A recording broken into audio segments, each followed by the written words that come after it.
nation, under God, indivisible, with liberty and justice for all.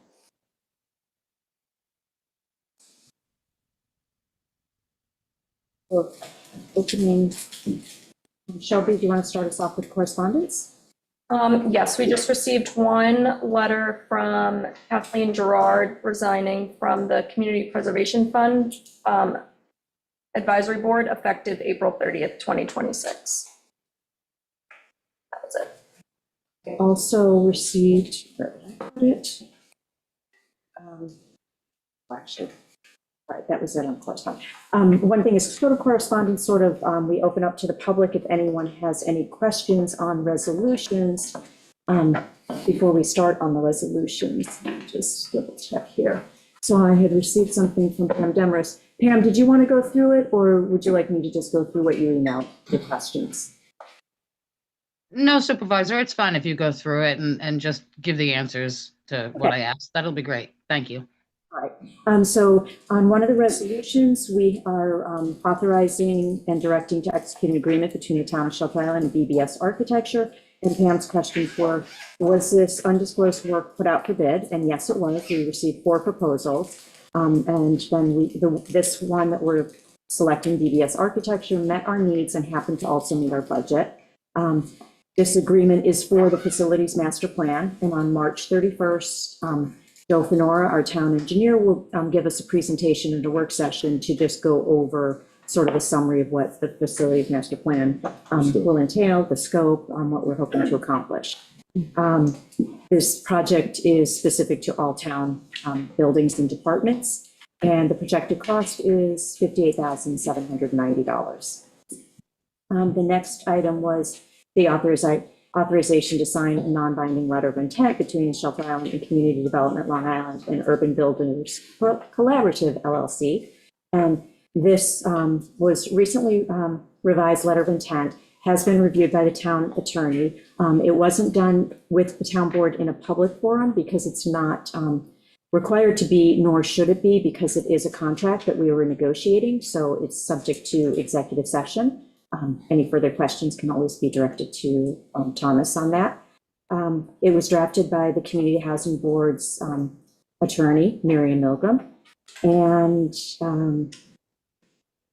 is the town board certain there's no imprecise language that can unintentionally make the entire document a binding contract? And we are not lawyers except for Benjamin. Our attorney did go through it to make sure that we are protected. The next question is a good one.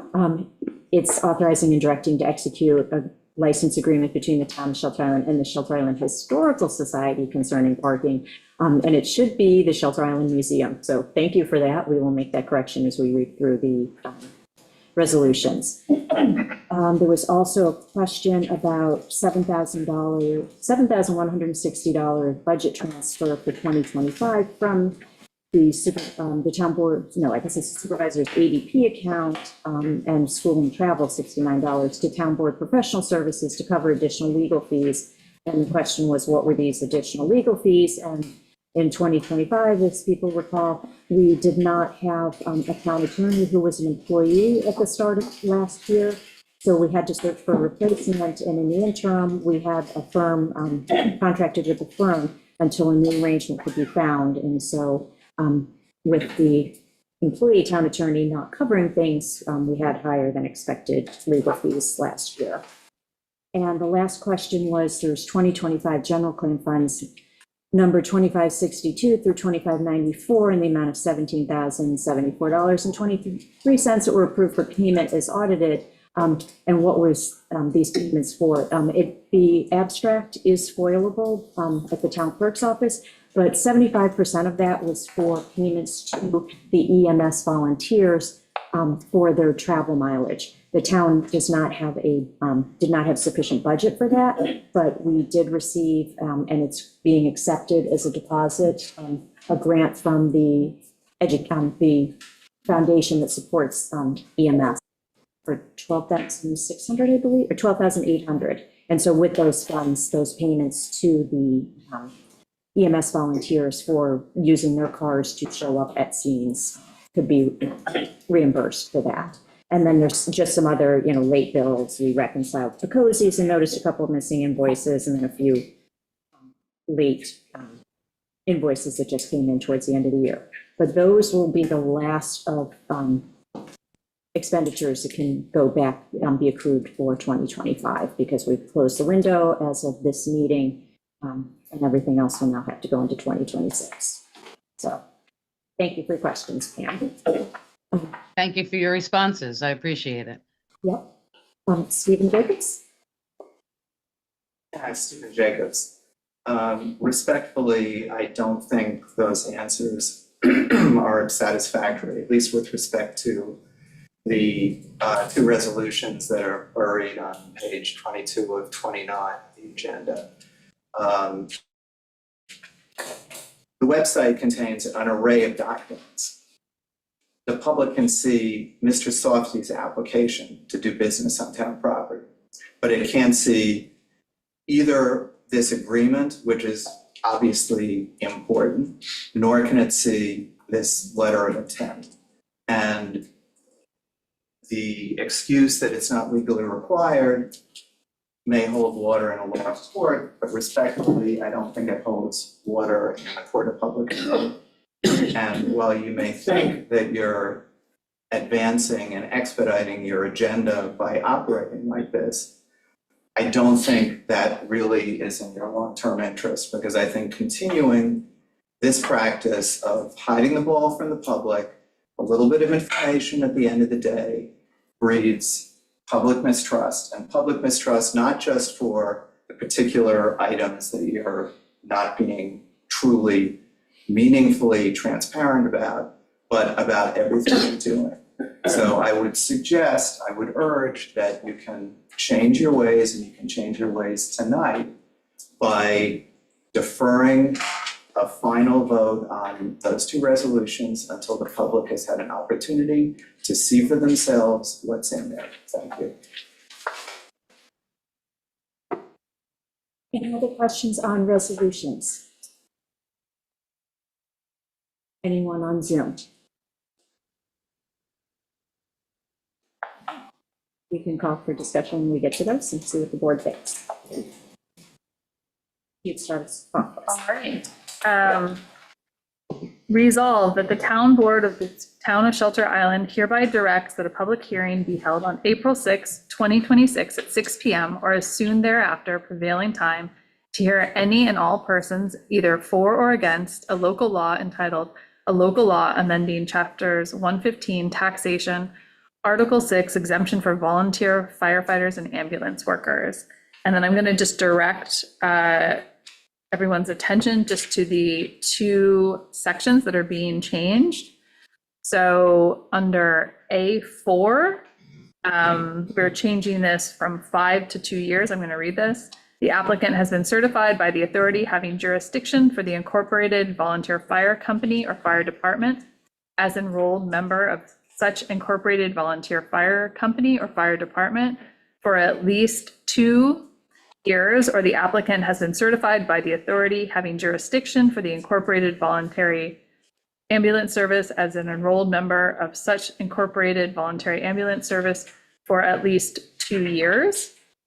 And then the next section that's gonna change is C2.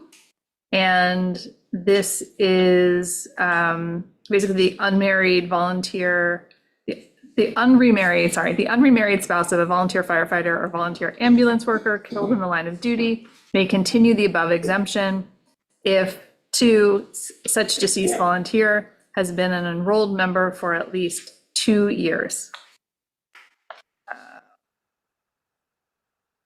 So moved? Second. Okay. All in favor? Aye. Motion carried. Whereas Kyle and Thomas Walsh of 28 Dinah Rock Road have petitioned the town of Shelter Island for permission to install a mooring at a location designated as latitude 41.09915 degrees north and longitude 72.34029 degrees west, berth 0-2955. Now therefore be resolved that pursuant to section 90-5 of the Code of the Town of Shelter Island, a public hearing will be held at 6 p.m. or as soon thereafter prevailing time on the 6th day of April, 2026, in the Shelter Island Town Hall, Shelter Island, New York, for all interested persons to be heard in favor of or in opposition to the proposed installation. So moved. Second, all in favor? Aye. Aye. Motion carried.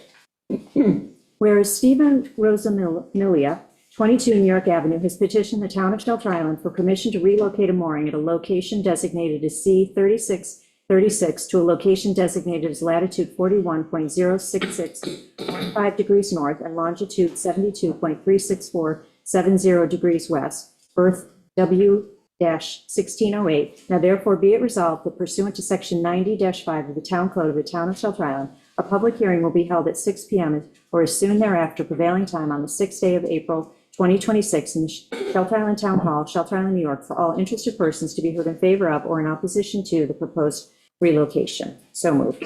Second. All in favor? Aye. Motion carried.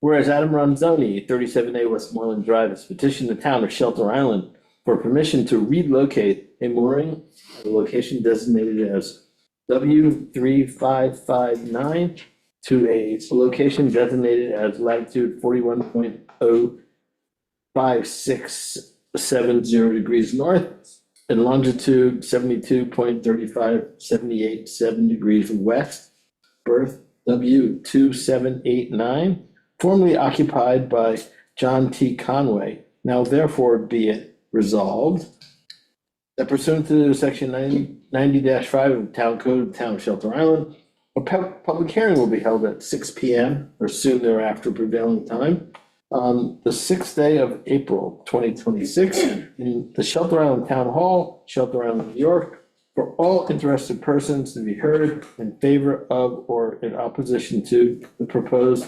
relocation. So moved. Second. All in favor? Aye. Motion carried. Whereas Steve and Cynthia Rudolph, 3 Sheep Pasture Lane, have petitioned the town of Shelter Island for permission to install a mooring at a location designated as latitude 41.08861 degrees north and longitude 72.32301 degrees west, berth number 3719, formerly occupied by Quinn Eddy. Now therefore be it resolved that pursuant to section 90-5 of the Town Code of the Town of Shelter Island, a public hearing will be held at 6 p.m. or as soon thereafter prevailing time on the 6th day of April 2026 in the Shelter Island Town Hall, Shelter Island, New York, for all interested persons to be heard in favor of or in opposition to the proposed installation. So moved. Second, All in favor? Aye. Motion carried. whereas Rideshore LLC, care of John Iker and David Witzka, has filed an application to conduct business on town property for the 2026 summer season, and whereas the nature of the business is a ship-to-shore launch service at Crescent Beach as outlined in the application, and whereas the applicant has submitted a $350 application fee, and whereas the town board has reviewed the application and determined that the granting of the license is in the best interest of the town of Shelter Island, now therefore be it resolved that Rideshore LLC is hereby granted a license to operate the business as outlined in the application, subject to the following conditions. A submission of an additional $150 to satisfy the full $500 application fee. B, the licensee must provide the town clerk proof of general liability insurance, including the town as an additional insured, and proof of workers' compensation coverage, or proof of exemption from workers' compensation. C, the proposed 10-by-10 tent shall be located on the east end of Crescent Beach, and said tent cannot be larger than 10-by-10. D, proposed tent shall be removed at the end of each day.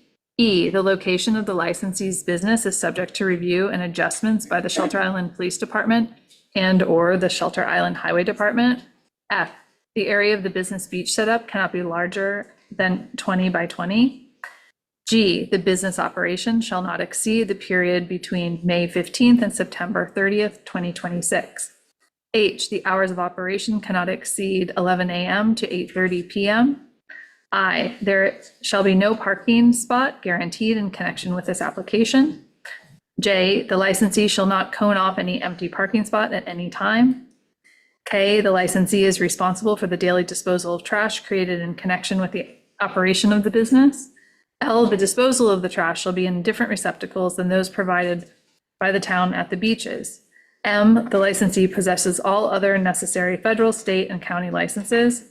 And the license is subject to the execution of a commercial use license with the town. And resolve that the town of Shelter Island reserves the right to revoke this permit at its discretion, and be it further resolved that the town supervisor or her designee is hereby authorized to sign the commercial use license between the town of Shelter Island and Ride Shore LLC. So moved. Second. All in favor? Aye. Motion carried. Whereas Bond Spa, care of Alexander Roy, has filed an application to conduct business on town property for the 2026 summer season, and whereas the nature of the business is to offer therapeutic massages and physical therapy at Crescent Beach as outlined in the application, whereas the town board has reviewed the application and determined that the granting of the license is in the best interest of the town of Shelter Island, now therefore be it resolved that Bond Spa is hereby granted a license to operate the business as outlined in the application, subject to the following conditions.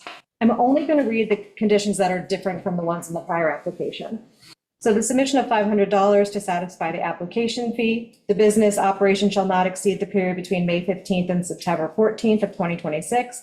Hours of operation cannot exceed 9 a.m. to 7 p.m. Area of the business may not be larger than 400 square feet. There shall be no more than 2 10-by-10 tents. Then the proposed storage locker shall be located within the 400 square foot area. Be resolved that the town of Shelter Island reserves the right to revoke this permit at its discretion, and be it further resolved that the town supervisor or her designee is hereby authorized to sign the commercial use license between the town of Shelter Island and Bond Spa. So moved. Second. All in favor? Aye. Motion carried.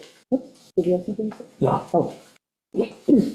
Whereas Kara Moorcroft has filed an application to conduct business on town property for the 2026 summer season, whereas the nature of the business is to offer 45-minute certified instructor-led mat Pilates classes at Wade's Beach as outlined in the application, and I'm going to do as Meg did and only highlight the subject following conditions that are different. Submission of $100 to satisfy the application fee.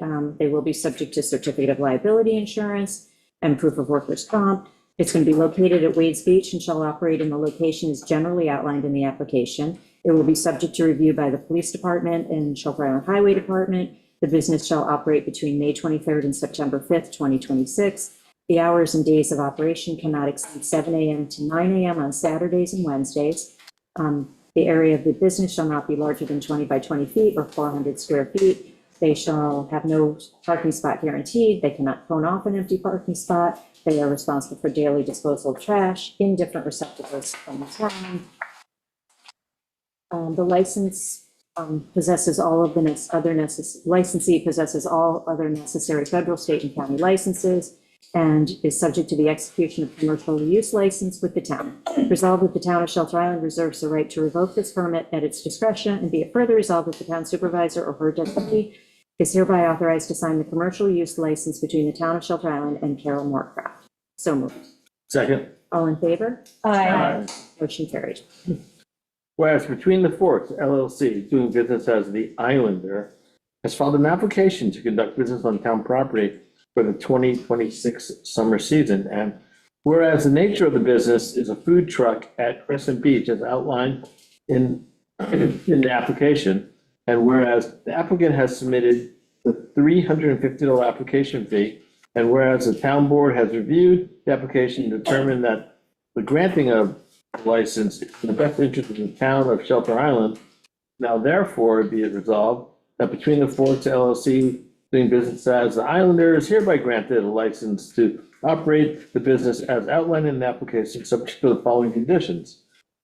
I'm not sure what's the same and what's not. So the licensee provides to the town clerk auto insurance information in which the town is included as additional insured, as well as providing proof of general liability insurance and proof of workers' compensation coverage and proof of exemption from workers' compensation. B, food truck shall be located east of the gazebo on Crescent Beach in a spot designated by the town of Shelter Island. C, the food truck shall not block said gazebo. D, the location of the licensed business is subject to review and adjustment by the Shelter Island Police Department and or the Shelter Island Highway Department. Excuse me. E, the business operation shall not exceed the period between May 23rd and September 7th, 2026. F, the hours of operation cannot exceed 10 a.m. to 5 p.m. G, there shall be no additional parking spot guaranteed in connection with this application. H, the licensee shall not cone off any empty parking space at any time. I, the licensee is responsible for daily disposal of trash created in connection with the operation of the business. J, the disposal of this trash shall be in different receptacles than those provided by the town at the beaches. K, the licensee possesses other necessary federal, state, and county licenses. L, the licensee shall adhere to vehicle and traffic law section 1225B. M, generators shall be under 65 decibels from a distance of 25 feet. N, the licensee shall obtain an operating permit from the town of Shelter Island Building Department.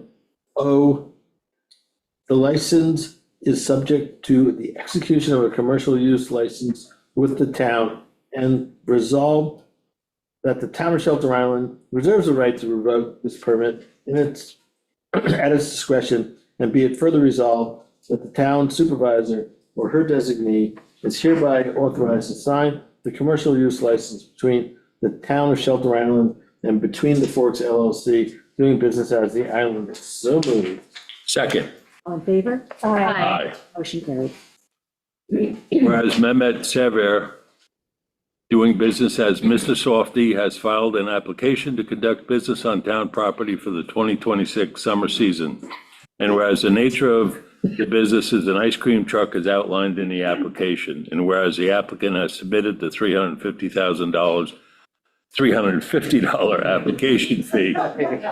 Yeah, now it. Whereas the town board has reviewed the application to determine that the granting of the license is in the best interest of the town of Shelter Island. Now therefore be it resolved that Mehmet Sever, doing business as Mr. Softee, is hereby granted a license to operate the business as outlined in the application, subject to the following conditions. The licensee provides to the town clerk proof of auto insurance and proof of workers' compensation coverage or proof of exemption from workers' compensation.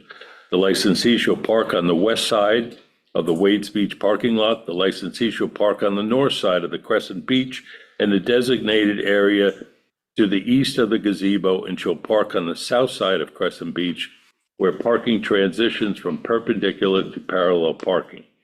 The licensee shall not block or sell ice cream near or in the crosswalk by Sunset Beach Hotel Restaurant, and shall not block or stop to sell ice cream between the two areas as designated in condition C. E, the location of the licensee's business is subject to review and adjustment by the Shelter Island Police Department and the Shelter Island Highway Department. The business operator shall not exceed the period between May 1 and September 20, 2026. The hours of operation cannot exceed 10 a.m. to 7 p.m. The licensee shall be permitted to operate the vehicle's musical amplified sound system, loudspeakers only, while the vehicle is in motion. Stopping at any town beach or on any public roadway, the licensee shall discontinue the musical amplified sound system loudspeakers within 30 seconds of the vehicle coming to a stop. There shall be no additional parking spot guaranteed in connection with this application. The licensee shall not cone off any empty parking space at any time. The licensee is responsible for daily disposal of the trash created in connection with the operation of the business. The disposal of this trash shall be in different receptacles other than those provided by the town at the beaches. The licensee possesses all of the necessary federal, state, and county licenses. The licensee shall adhere to the Vehicle and Traffic Law Section 1225, Section B. The licensee shall obtain an operating permit from the Town of Shelter Island Building Department. The license is subject to the execution of a commercial use license with the town, and resolved that the Town of Shelter Island reserves the right to revoke the permit at its discretion, and be it further resolved that the town supervisor or her designee is hereby authorized to sign the commercial use license between the Town of Shelter Island and Mehmet Sever, doing business as Mr. Softee. So moved. Second? All in favor? Aye. Aye. Motion carried. Whereas Kayak Shelter Island LLC, care of Adam Mills, has filed an application to conduct business on town property for the 2026 summer season, and whereas the nature of the business is to provide kayak and paddleboard rentals and guided and self-guided tours primarily along the Cockles Harbor Marine Water Trail, as outlined in the application, and whereas the applicant submitted a $350 application fee, and whereas the town board has reviewed the application and determined that the granting of the license is in the best interest of the town of Shelter Island, now therefore be it resolved that Kayak Shelter Island LLC is hereby granted a license to operate the business as outlined in the application, subject to the following conditions, and I'm just going to read the conditions that are different. The business shall be the business shall be located at the end of Burns Road as outlined in the application. D, the business operation shall not exceed the period between May 1st and November 30th. E, the hours of operation cannot exceed 9 a.m. to sunset. J, the licensee shall remove all equipment daily. K, the licensee acknowledges that storing of equipment on town property is prohibited. Resolved that the town of Shelter Island reserves the right to revoke this permit at its discretion, and be it further resolved that the town supervisor or her designee is hereby authorized to sign the commercial use license between the town of Shelter Island and Kayak Shelter Island. So moved. Second. All in favor? Aye. Motion carried. Whereas Venture Out, care of Matthew Stromberg, has filed an application to conduct business on town property for the 2026 summer season, and whereas the nature of the business is to rent paddleboards, kayaks, and other water sports equipment, and to hold group tours, creek paddles, lessons, clinics, classes, and paddles as outlined in the application, and whereas the town board has reviewed the application and determined that the granting of a license is in the best interest of the town of Shelter Island, now therefore be it resolved that Venture Out is hereby granted a license to operate the business as outlined in the application, subject to the following conditions. A, a submission of the $500 application fee. B, the licensee provides to the town clerk proof of workers' compensation coverage or proof of an exemption of workers' compensation. C, the business shall be contained in a 13.3 by 30-foot rectangle representing an area of 400 square feet, and a 30-foot marking will be established by the Shelter Island Highway Department along the railing to clearly assist in designating the area. D, the location of the licensee's business is subject to the review and adjustment by the Shelter Island Police Department and/or the Shelter Island Highway Department. E, the proposed tent shall not be larger than 10 by 10. F, the proposed storage locker shall be located within the 13.3 feet by 30-foot rectangle, 400 square feet. G, the business operation shall not exceed the period between May 1st and November 30th of 2026. H, the hours of operation cannot exceed 7 a.m. to 8 p.m. I, there shall be no parking spot guaranteed in connection with this application. J, the licensee shall not cone off any empty parking spot at any time. K, the licensee is responsible for daily disposal of the trash created in connection with the operation of the business. L, the disposal of the trash shall be in a different receptacle than those provided by the town at the beaches. M, the licensee is subject to execution of commercial use license with the town. And be it resolved that the town of Shelter Island reserves the right to revoke this permit at its discretion. Be it further resolved that the town supervisor or her designee is hereby authorized to sign the commercial use license between the town of Shelter Island and Venture Out. So moved. Second. All in favor? Aye. Motion carried. Whereas the town board previously adopted Resolution 486 on December 22nd, 2025, establishing a 2026 Hazard Mitigation Plan Review Group and designating certain individuals to serve as members, and whereas the town board has determined that the review of the 2026 Hazard Mitigation Plan will be conducted as an internal working group comprised of town officials and staff, rather than as an official town committee. Now therefore be it resolved that Resolution number 486 adopted on December 22nd, 2025 is hereby revised to clarify that the 2026 Hazard Mitigation Plan Review Group shall function as an internal working group and not as an official town committee, and be it further resolved that the following persons/titles shall participate in the internal working group for purposes of reviewing and assisting with the development of the 2026 Hazard Mitigation Plan. Chief Reed, Sergeant Anthony Rando, Supervisor Amber Brock Williams, Councilwoman Elizabeth Hanley, Highway Superintendent Kenneth Lewis, Town Engineer Joseph Honora, Building Department Inspector Reed Cannon, and Grant Writer Jennifer Mazziano. And be it further resolved that, except as modified here in Resolution 486 as of December 22nd, 2025, shall remain in full force and effect. So moved. Second. Discussion. The reason for this change is it's not a formal committee, that we don't need to have public meetings and have it, either meet in this room or hybrid. The hazard mitigation plan is a roll up your sleeves and get the work done, as Liz knows as well. And it will be presented to the town board for review and adoption. So it's just like, we need to get this pulled together. If we were a bigger town and had more staff, we would have people to do this for us instead of town board members and chief of police. So that's the reason for this modifying this change, and therefore we don't have to assign a committee clerk to it. So It's an internal working group, not a Which committee. is overtime. probably, yes, because we don't have any space for committee clerks. Anyway, so I just wanted to clarify that for people. All in favor? Aye. Motion carried. Resolved that the town board hereby approves the appointment of Thomas Fields to the Suffolk County Working Waterfront Committee. So moved. Second. All in favor? Aye. Aye. Motion carried.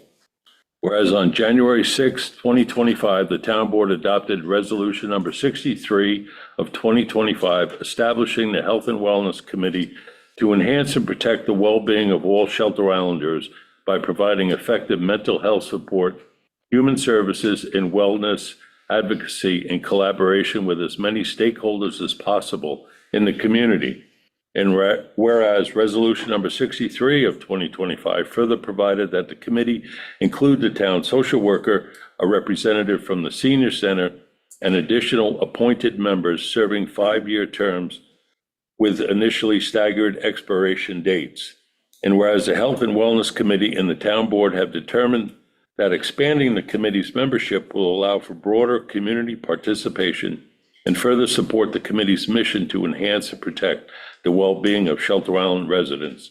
And whereas the town board wishes to amend resolution number 63 of 2025 to increase the membership of the Health and Wellness Committee, now therefore be it resolved that resolution number 63 of 2025 is hereby amended to provide that the Health and Wellness Committee shall consist of a total of 11 members, with a town social worker and a representative from the senior center as ex officio members, and be it further resolved that members of the Health and Wellness Committee shall continue to serve 5-year terms with expiration dates staggered to ensure continuity of membership in the committee, and be it further resolved that except as amended herein, all other provisions of resolution number 63 of 2025, including the committee's mission statement and the terms of currently appointed members, shall remain in full force and effect. So moved. Second? All in favor? Oh, discussion? Yeah, just a quick discussion. It is very unusual for us to have a committee of 11 members in the town. It's not something that I would normally advocate for in most committees, but because of the specific mission of this committee and the fact that they have so many different goals and objectives, it actually makes sense in this case, so they can break down into smaller groups to work on specific tasks and bring them back to the group, so that we don't just have one person trying to work on certain things. So we have people who are very involved in physical health and nutritional health, and now they're going to be working on programs. We have people who are very involved in mental health issues. They're going to be working on programs. We have another group of people who are working on community outreach, collecting information and statistics from the community, things like that, and moving programs forward. So we've enlarged the committee so that they can be more efficient actually in what they're doing. So that's the reason behind it. I have to say, I was so excited that the committee wanted to expand, because all of the applications that we got were so incredible, like such talented people. And it was really going to be a hardship to try to figure out. Excited. Yeah. Close discussion. All in favor? Aye. Aye. Motion carried. All right. Whereas a vacancy exists on the Health and Wellness Committee, and whereas the town board has advertised for and interviewed applicants, now therefore be it resolved that Natasha Stowe is hereby appointed to serve as a member of the Health and Wellness Committee for a term to expire on January 6th, 2029. So moved. Second. All in favor? Aye. Motion carried.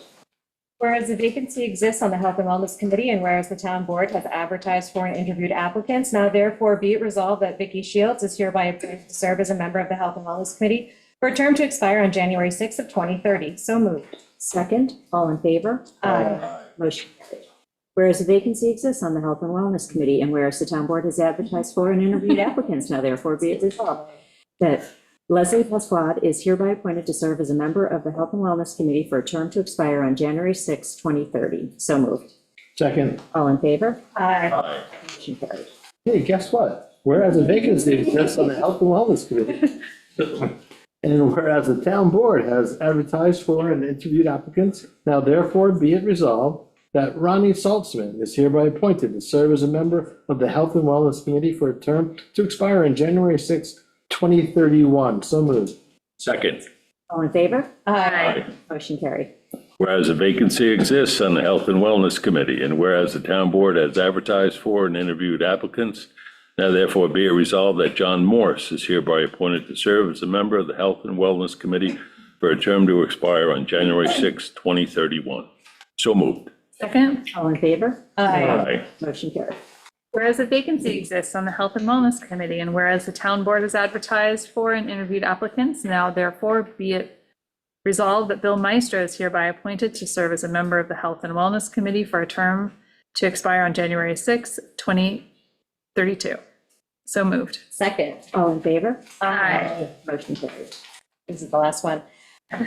Whereas a vacancy exists on the Health and Wellness Committee, and whereas the town board has advertised for and interviewed applicants, now therefore be it resolved that Emily Needham is hereby appointed to serve as a member of the Health and Wellness Committee for a term to expire January 6, 2032. So moved. Second, all in favor? Aye. Motion carried. Resolved that the supervisor is hereby authorized and directed to execute an agreement between the town of Shelter Island and BBS Architecture. So moved. Second. Discussion. So the comment was brought up why we are authorizing this to be executed without further disclosure to the public. And so I wanted to turn it over to you, Thomas, to just discuss a little bit about open meetings law and what's allowed to be done and why it should be done in executive session. Yeah, so I mean, a contract like this, the theory is that if you're negotiating with a third party, you want them to put forward their best offer, and having it available to the public during the negotiation is not the best way to get their best offer.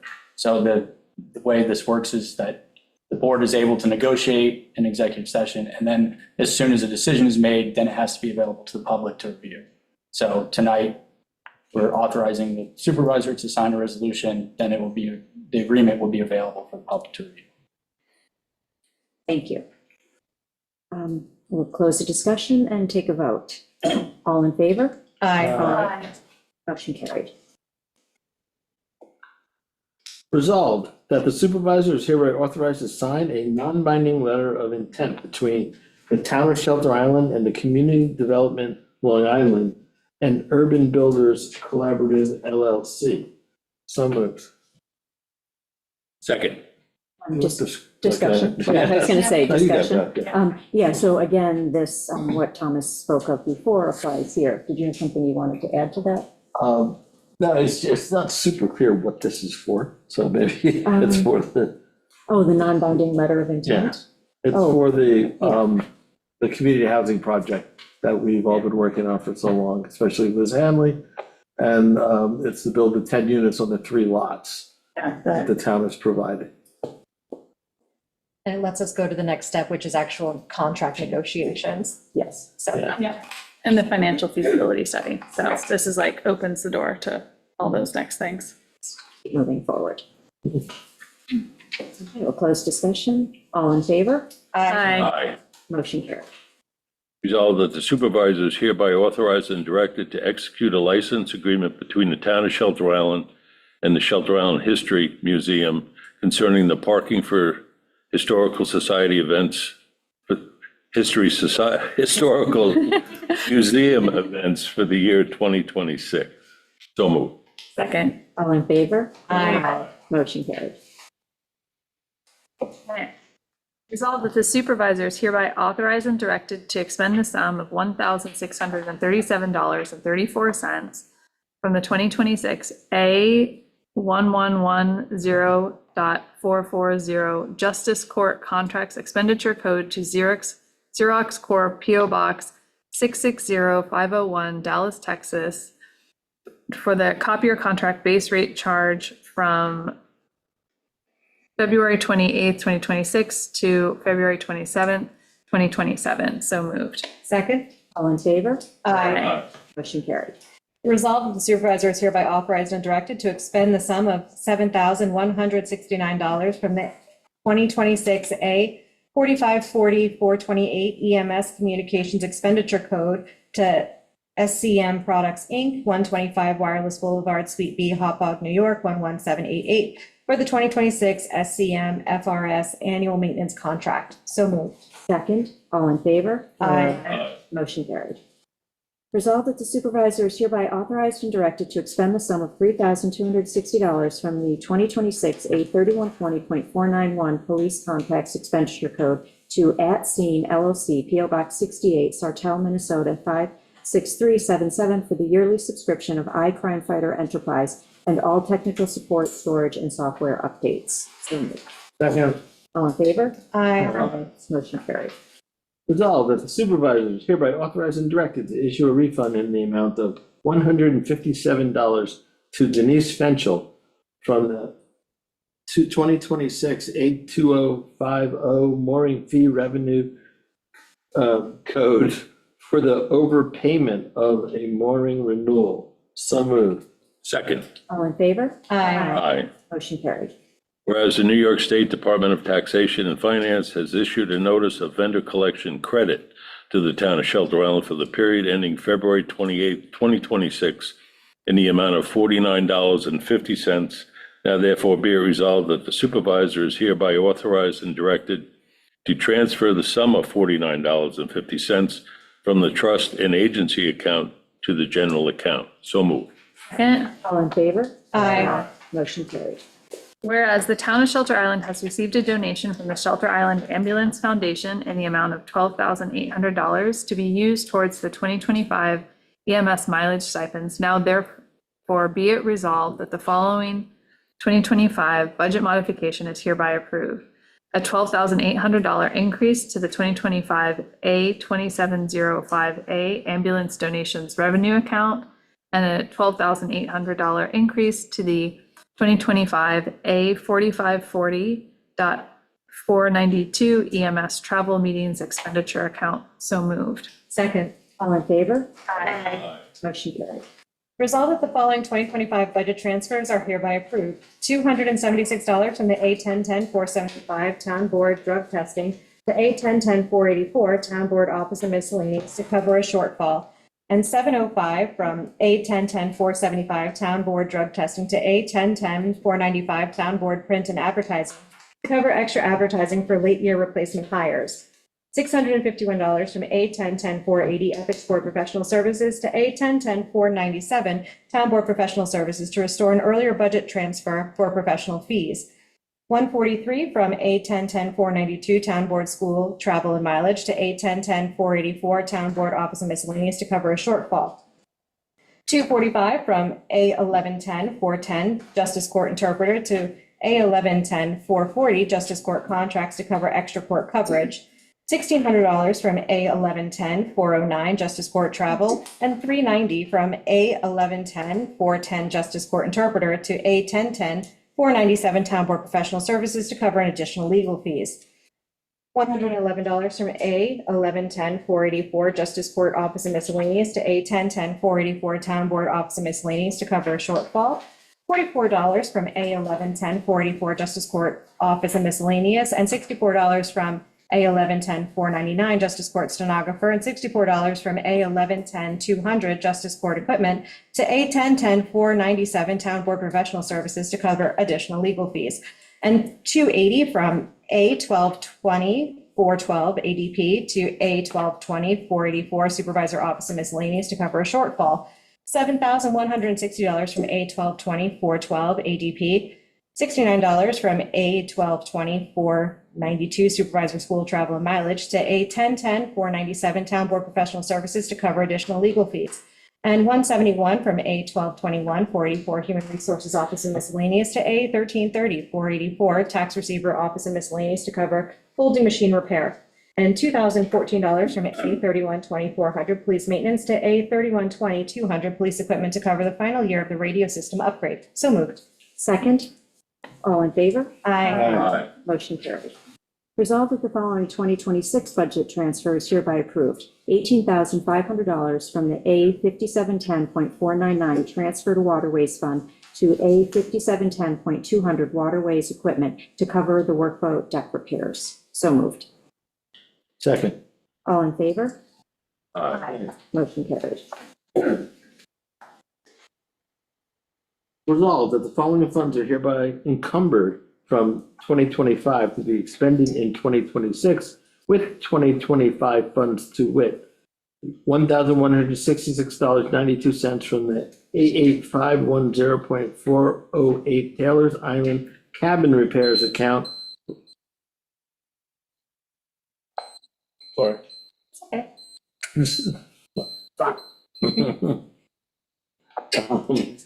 Taylor's Island Cabin Repair account for the town of Shelter Island Public Works cabin repair work.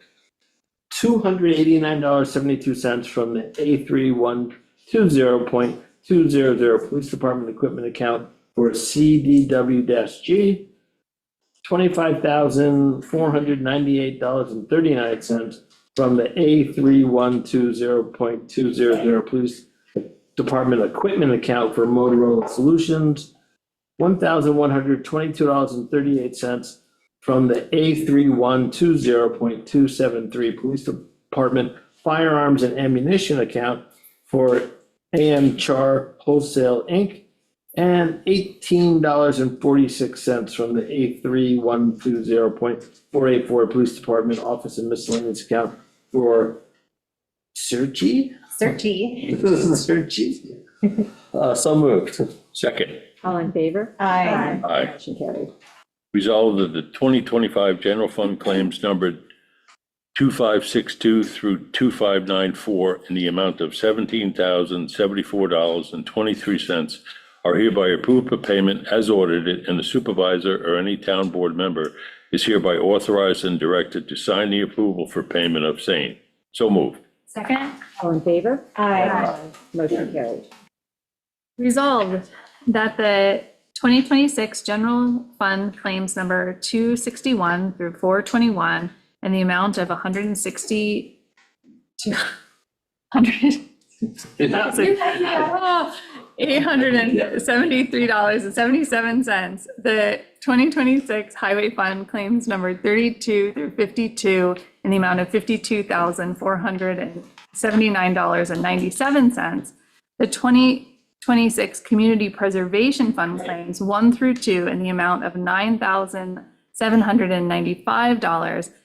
And the 2026 water quality improvement claim 2 in the amount of $3.64 are hereby approved for payment as audited, and the supervisor and/or any town board member is hereby authorized and directed to sign the approval for the payment of same. So moved. Second. All in favor? Aye. Motion carried.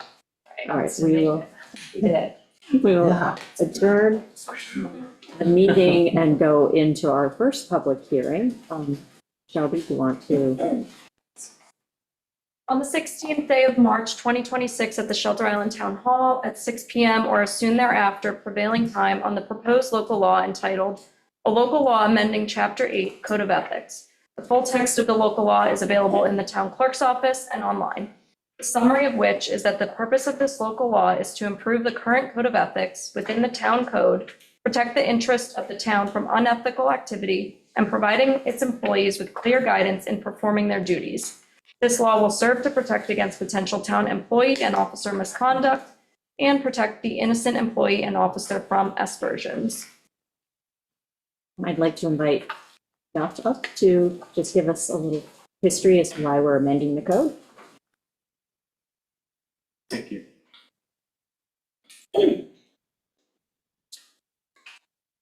State your full name for the record. I had back surgery recently, then I get it better. I'm the chair of the Board of Ethics. It's a 5-member group of volunteers. And you are? Jeff. What? And you are? Doug Wilson. Thank you. I'm a retired journalist, and the other members of the group have some experience in ethics in one manner or another. I had a lot of experience in investigating people for their ethics when I was an investigative journalist. So about 4 years ago, ethics issues were addressed here by people asking other people to go outside and settle the matter. After that, the ethics board was reconstituted in 2022, and we recommended a ethics code to meet the requirements of state law, and the town board approved that. It's worked well. We've had about 20 cases since then, 20 formal cases and other cases of informal guidance for people to help them stay on the right side of the state law and the local ethics code.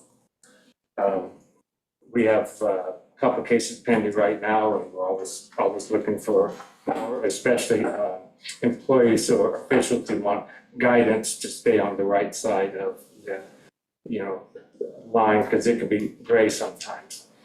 We're asked to periodically review the code to suggest improvements, and this action would have some improvements in some ways. It's more or less fine tuning because the ethics code is pretty good. It's worked well, I think. I just want to review briefly the major changes that are under consideration.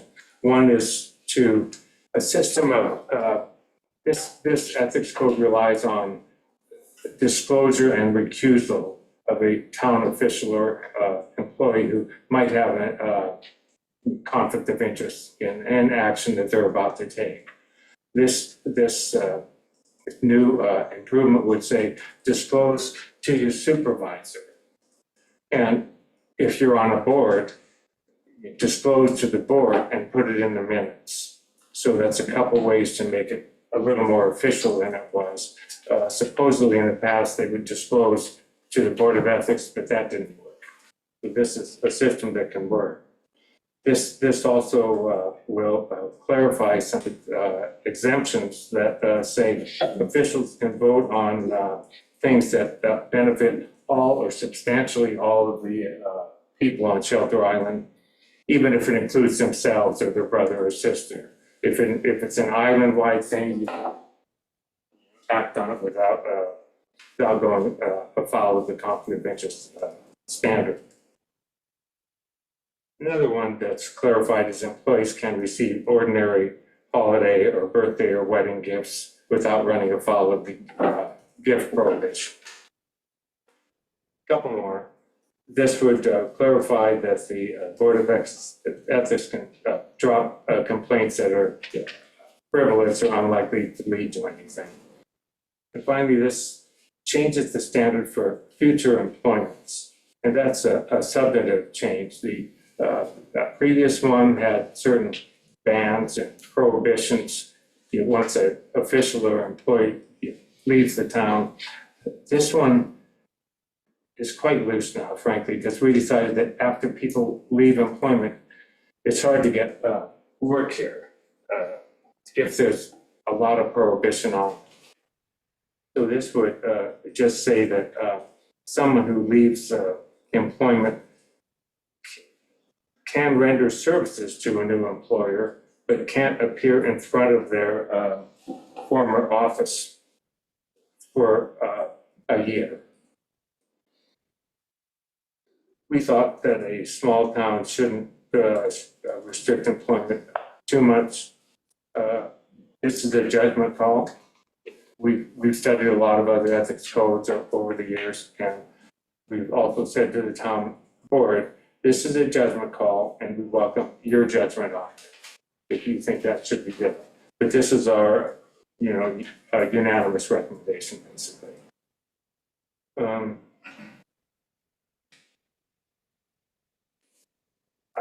I really valued a consensus on the ethics board where all 5 members come to agreement on everything. And that's what we've done on the 20 opinions to date and on the recommendation to approve the code. That's all I have, and thanks for your attention. Thanks for all your Thank you. comments. Yeah, thanks for, and your board. I mean, thank you for your effort. We really appreciate it. You guys do great work. Thank you. Yeah, I have a really good board. I see there's a couple of members in tuned in here. Yes. Thanks so much. Thank you. Any questions from the board? Any questions? I feel like we spent quite a bit of time reviewing this. Yes. So, Yes. Any Any statement? questions from the public? Anyone on Zoom?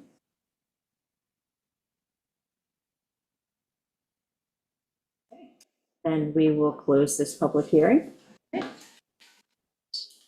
Move on to the next one. All in favor? Aye. Aye.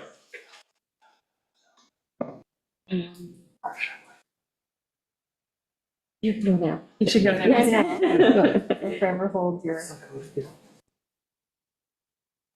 This is I your have to birthday, stop. right? No, it's not.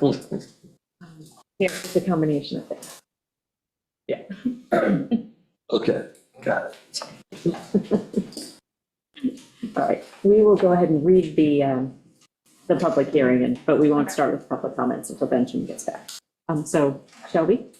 On the 16th day of March 2026 at the Shelter Island Town Hall at 6 PM or as soon thereafter prevailing time on the application of Chad Pike, 6 Bluff Avenue, to construct a 5-foot by 30-foot ramp up to a 5-foot by 100-foot dock with a 5-foot by 27-foot L section at seaward end, 70-foot splashboard system, 1 2-pile dolphin, 3 ladders, and 1 bench, per plan submitted by Costello Marine dated January 9th, 2024, and stamped New York State DEC approved on January 18th, 2024.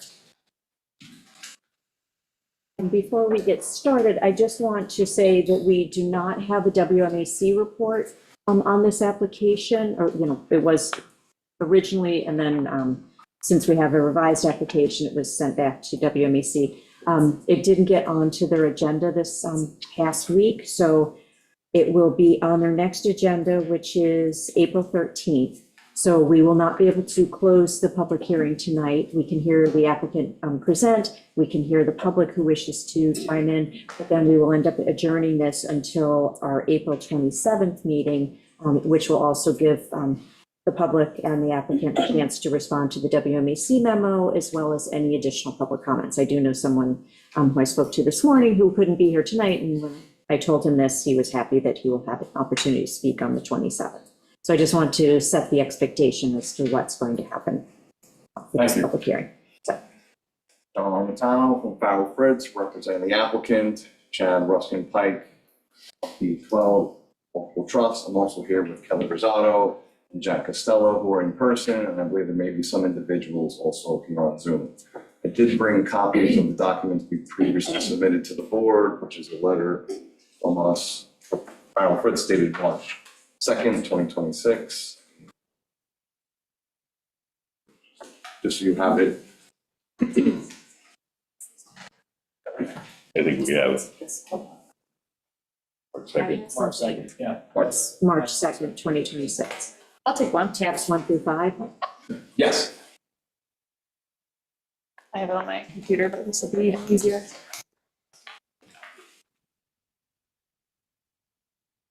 Then we're here seeking a dock, premise located at 6 Bluff Avenue. We've been here several times. It's a lengthy application. I hope we're coming to a close one way or the other. I believe what you have before you and what has been submitted is both a historical, discussion of the chronology that the length of time that we've been before this board, as well as the modifications to the plans that were previously submitted. There was a reopening of the hearing. We appreciate the board allowing for. We've also communicated with the Shelter Island Heights community to see if there was anything we could do to address their concerns. Their concerns have been public safety. We have responded to that question in particular. Again, there has been discussion before this board, and with the reopening of the hearing, the prior materials are incorporated by reference, as I'm sure you're aware. We did, just to succinctly state for the board, introduced the safe and dock, which was approved by this board for a dock that was 5 feet by 110 or 100 feet into the waterway, which was granted by this board back in 2024. Let's check that date. It was approved by this board 2023. With that application was submitted a hardship letter. We have submitted a similar hardship letter. But to the end of the day, we also have submitted a revised plan. So we are seeking either the original plan that was submitted or, in the alternative, the reduction of the plan, which brings the length of dock extending from mean high water to 88.5 feet, which is where the water depth is at 4 feet, which is compliant with the code as referenced by council and in our letters. And because we have a DEC permit that was issued prior to the revision of the dock, we're operating under the old prior dock requirements. We meet all of those requirements.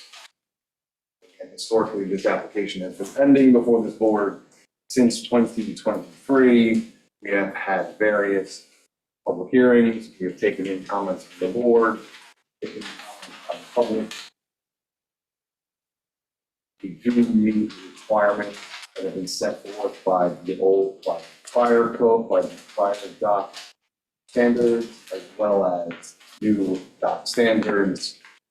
I'm here tonight also with Kelly Rosado to answer questions that you may have regarding the issue of environmental concerns. I know concerns of the public have been related to public safety.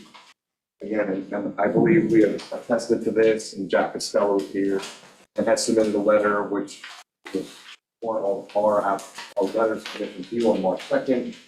Is tab 4, where there is a discussion as to one of the public safety concerns that have been raised by this board. Again, your code does not specifically speak to that, but again, the applicant is obviously concerned with that issue. There was no reason that he would like to create a public hazard or a public nuisance that wouldn't be in the best interest of anyone. Again, what has been cited in Mr. Costello's letter as tab 4 does discuss the distance that we are from and west, I guess it's southwest of Shelter Island Heights Property Owners Association. There is significant separation from their swimming area where we are proposing the dock. And again, as the board is aware, and I don't know if the public is as well, there are several mooring buoys that exist there today. So boats are traversing the area, as everyone is aware.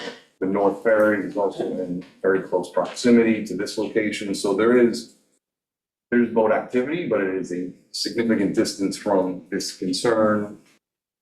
And as land use and Kelly Rosado has submitted, we have provided with you, and she will hand that up. We are about 360 feet from the swimming area.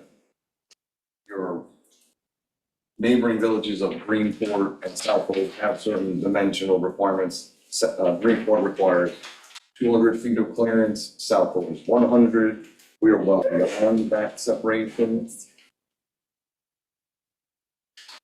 Again, when this was discussed, and I think it's maybe better answered by questions to our experts, their statements and their conclusions are that the location of a fixed pier / dock in this location will be a better public safety addition than the issue of pulling up to a mooring, as board members may know, and members of the public as well. Again, your code section that we're operating under, as well as the new code section 53-11, requires that there not be an impediment or menace to navigation, and that the public shall clearly traverse passage along the shoreline. We have designed this dock to allow free passage for the public. There's no impediment to their passage along the shoreline. That was a consideration that the board rightly stated in its code provisions. We do not violate that requirement. We are not creating a navigational hazard. We have and are set back significantly from the area of swimming that has been raised as a concern. And again, I don't know, I've said this before, and I hate to sound like a broken record, but I will repeat myself. The way this code is written is this is akin to a special permit, which if you meet the requirements of the criteria, it is tantamount to becoming approved, where the conditions that are raised, we meet all of them, all of the code sections that are required by this board have been met. In particular, the reduction in length of dock that we have produced as an alternative clearly meet all the requirements of the code section from the prior, as well as the new code section. Alternatively, what was proposed by the applicant was a dock of more length, which was also approved by this board for the Sapin dock. So the choices are very limited. This is an exercise of riparian rights. Again, we discussed this at length. I don't need to belabor the point. It may be more beneficial to, if you have questions for either me or our experts, I think that's a good way to exchange this and make it time respective. And if there are questions from the public, of course, we're here to respond to those concerns. I don't know if you have questions for me or from our profession. I'm going to start off being that person.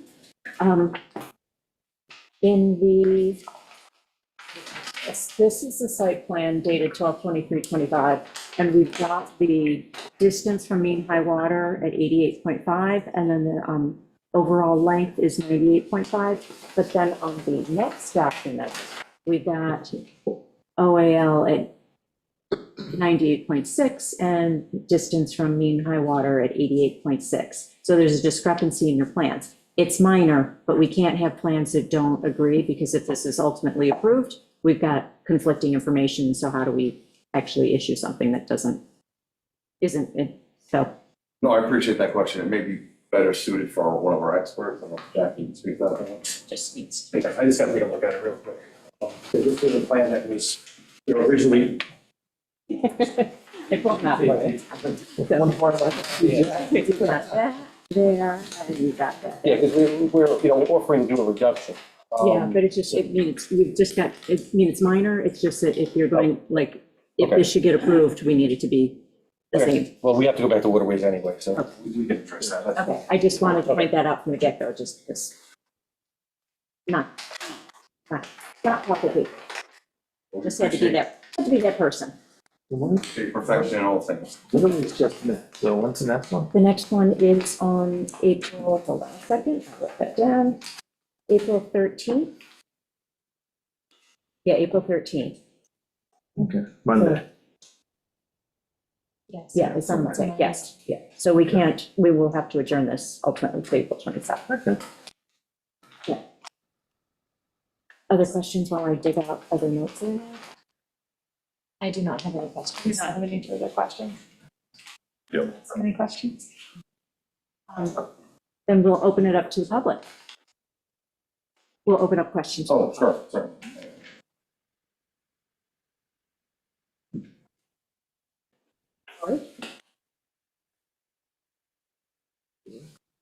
Good evening.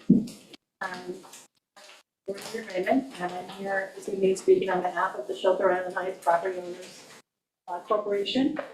And I have a letter that we have written.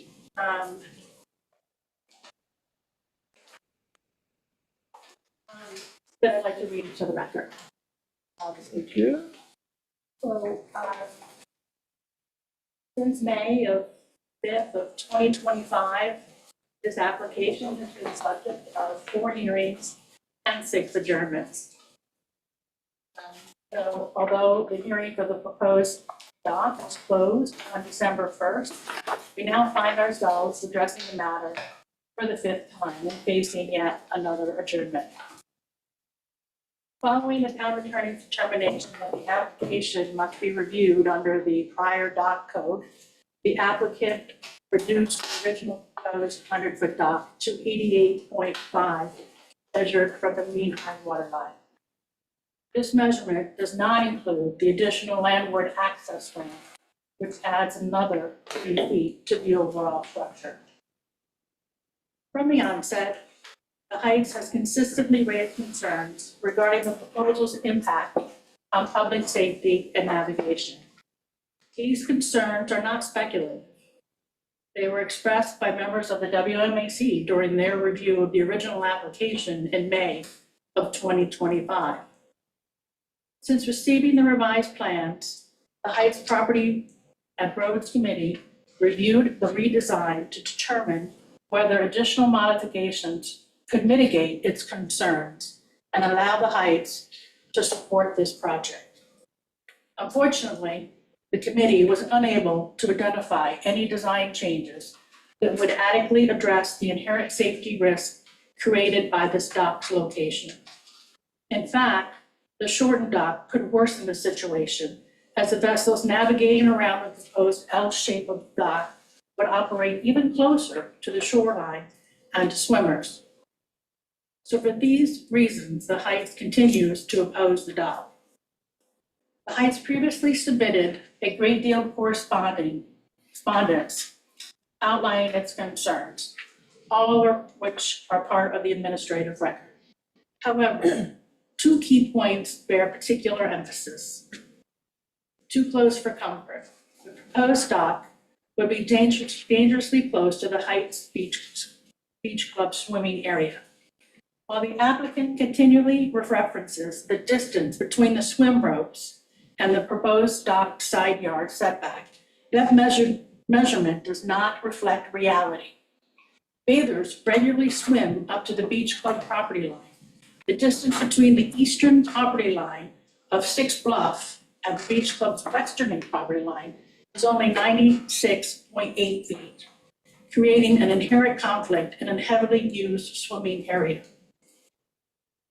The addition of this dock in this location, particularly near 3 closely clustered existing moorings, would intensify vessel activity in an area already used extensively by swimmers and therefore present a clear and avoidable safety risk. 2, the absence of a principal structure. There is no routine dock application suitable for a checklist review based on solely a dock length and water depth. The parcel is vacant and contains no primary principal structure. Under zoning code 133-7C1, a principal permitted use in the AA district is a 1-family dwelling. Zoning code 133-7E1B permits a private dock only as an accessory use for the occupants of the property, of which there are no occupants because there's no house. The town has long maintained the policy of denying accessory structures on vacant lots without a primary structure. A private dock is, by town code definition, an accessory structure. Is the town board aware of any residential docks that were approved for vacant parcels that legally comply with the zoning code? That's a question I ask of you. While the applicant owns 1 Bluff and 6 Bluff and recently purchased a vacant lot on 4 Bluff, all of these properties are not legally tied together by deed covenant or restriction and may be conveyed separately. Chapter 53-2 of the prior dock code authorizes the town board to regulate size, placement, and use of the docks to optimize the use of town-owned underwater lands for the benefit of the public, but also recognizing riparian rights of upland owners. In this case, the proposed dock raises substantial safety concerns, conflicts with multiple provisions of the town code, and directly affects the neighboring property owners who are asking the town to give equal consideration to their riparian rights. For these reasons, the Heights respectfully urges the board to deny this revised application for the proposed dock at 3 Bluff. Should the hearing again be adjourned, the Heights wishes to retain the privilege of speaking again at the continuation of the hearing after receipt of the WMAC recommendations. Thank you, Mary. Anyone else? Anyone on Zoom? Okay, Jack? Just have one quick point about that discrepancy. Uh-huh. So on one page, it's 0.5, which would be 6 inches, and on the other page, it's 6 inches, which is equivalent to 0.5. So it's the same exact measurement, it's just written differently. Okay. So I was looking at it going, how could this possibly be? So it's actually right, but it's written as Okay, 0.5. thank you for that Represents 6 inches. Right. Okay. That makes sense. Thank you. Do not mind being wrong about it. Anyone on Zoom? Speak.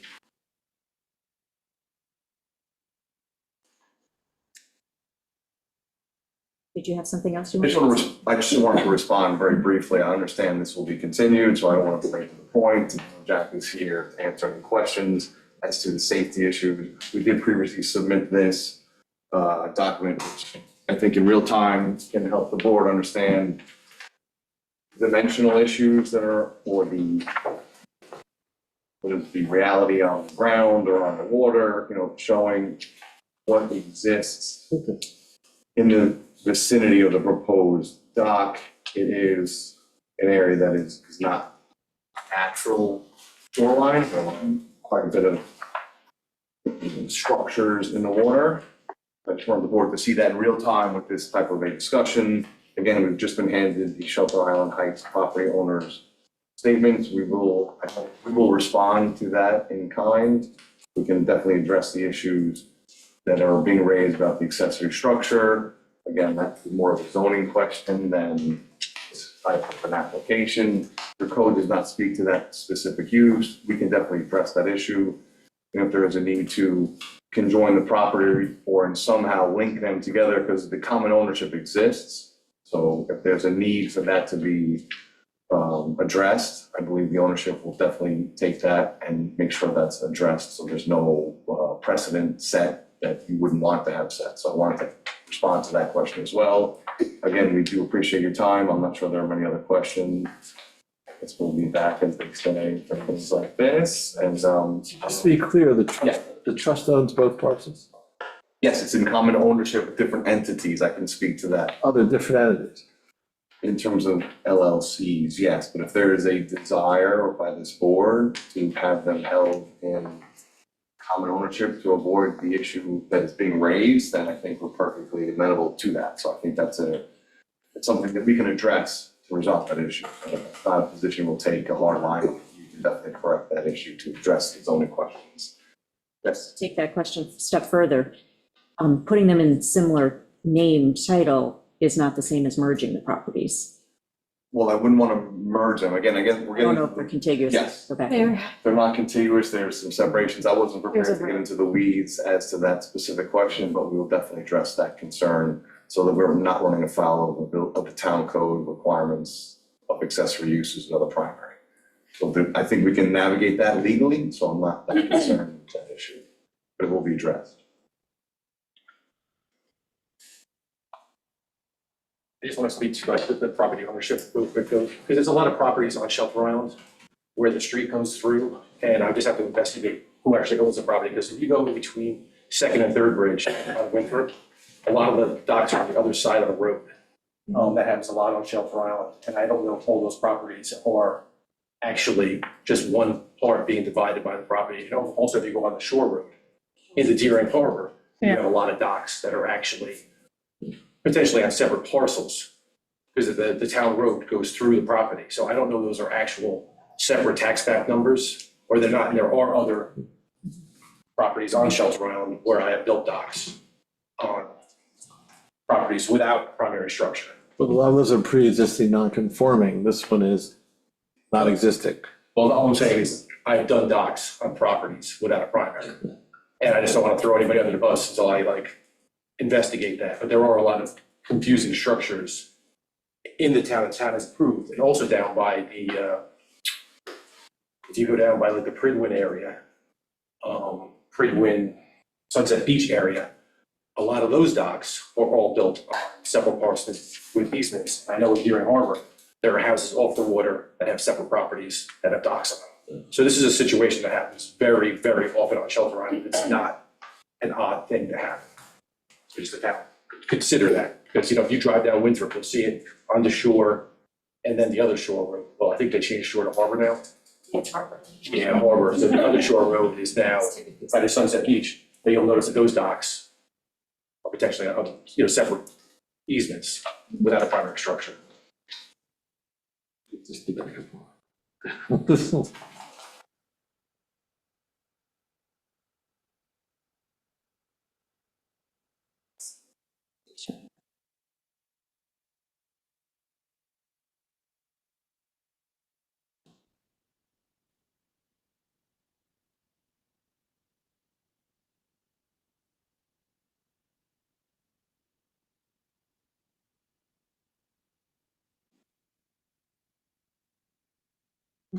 Any other questions? Okay, then we will adjourn I this. guess if I could just Oh, ask a question. I think, we've been here several times and I do appreciate the board's time. If there's any direction that the board would suggest, we'd also like to hear that, because I feel like we're presenting the application, we've made amendments. We appreciate any feedback from the board, if not now, at some other way, because we've been at this for about a year, and again, my client appreciates the thoroughness of the review, but if there is something that the board is looking for, we'd also like to hear that feedback, because I feel like this is a one-way conversation, which many times it is. But if there's something the board is looking for, I understand the community's concerns. I believe we are addressing them in many ways.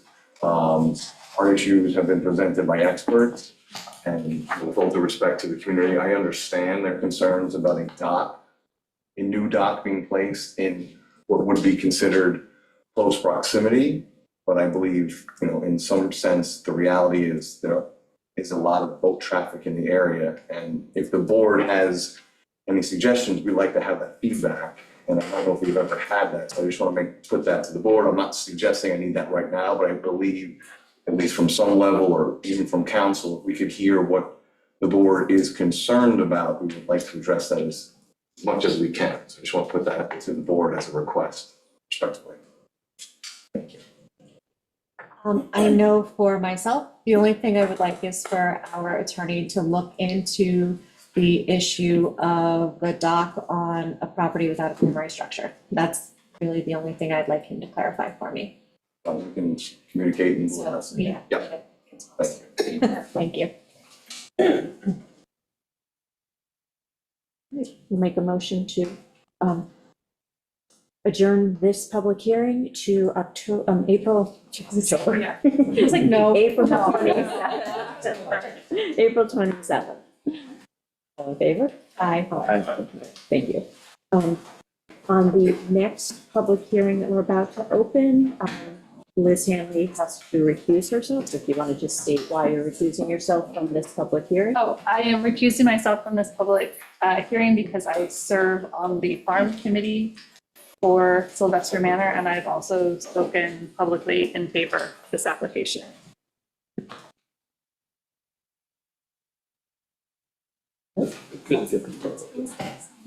Oh, sorry.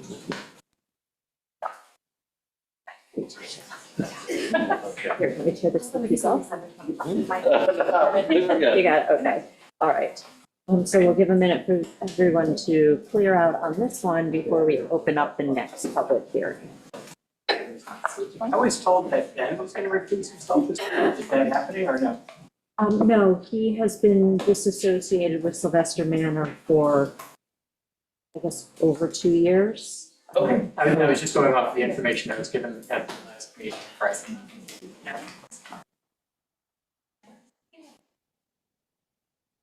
Read or not yet? We'll wait for Benjamin. Get my next. Yeah, I'm trying to put stuff away so it's space.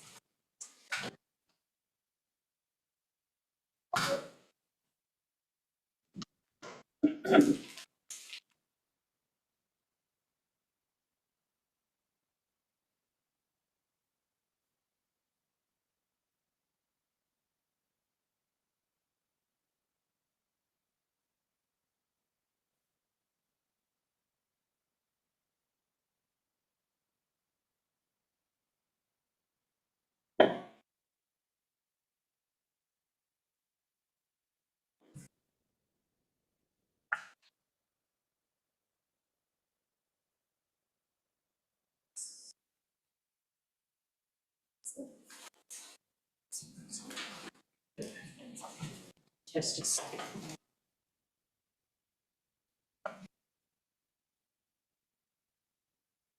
Planning board memo. I have planning board memo.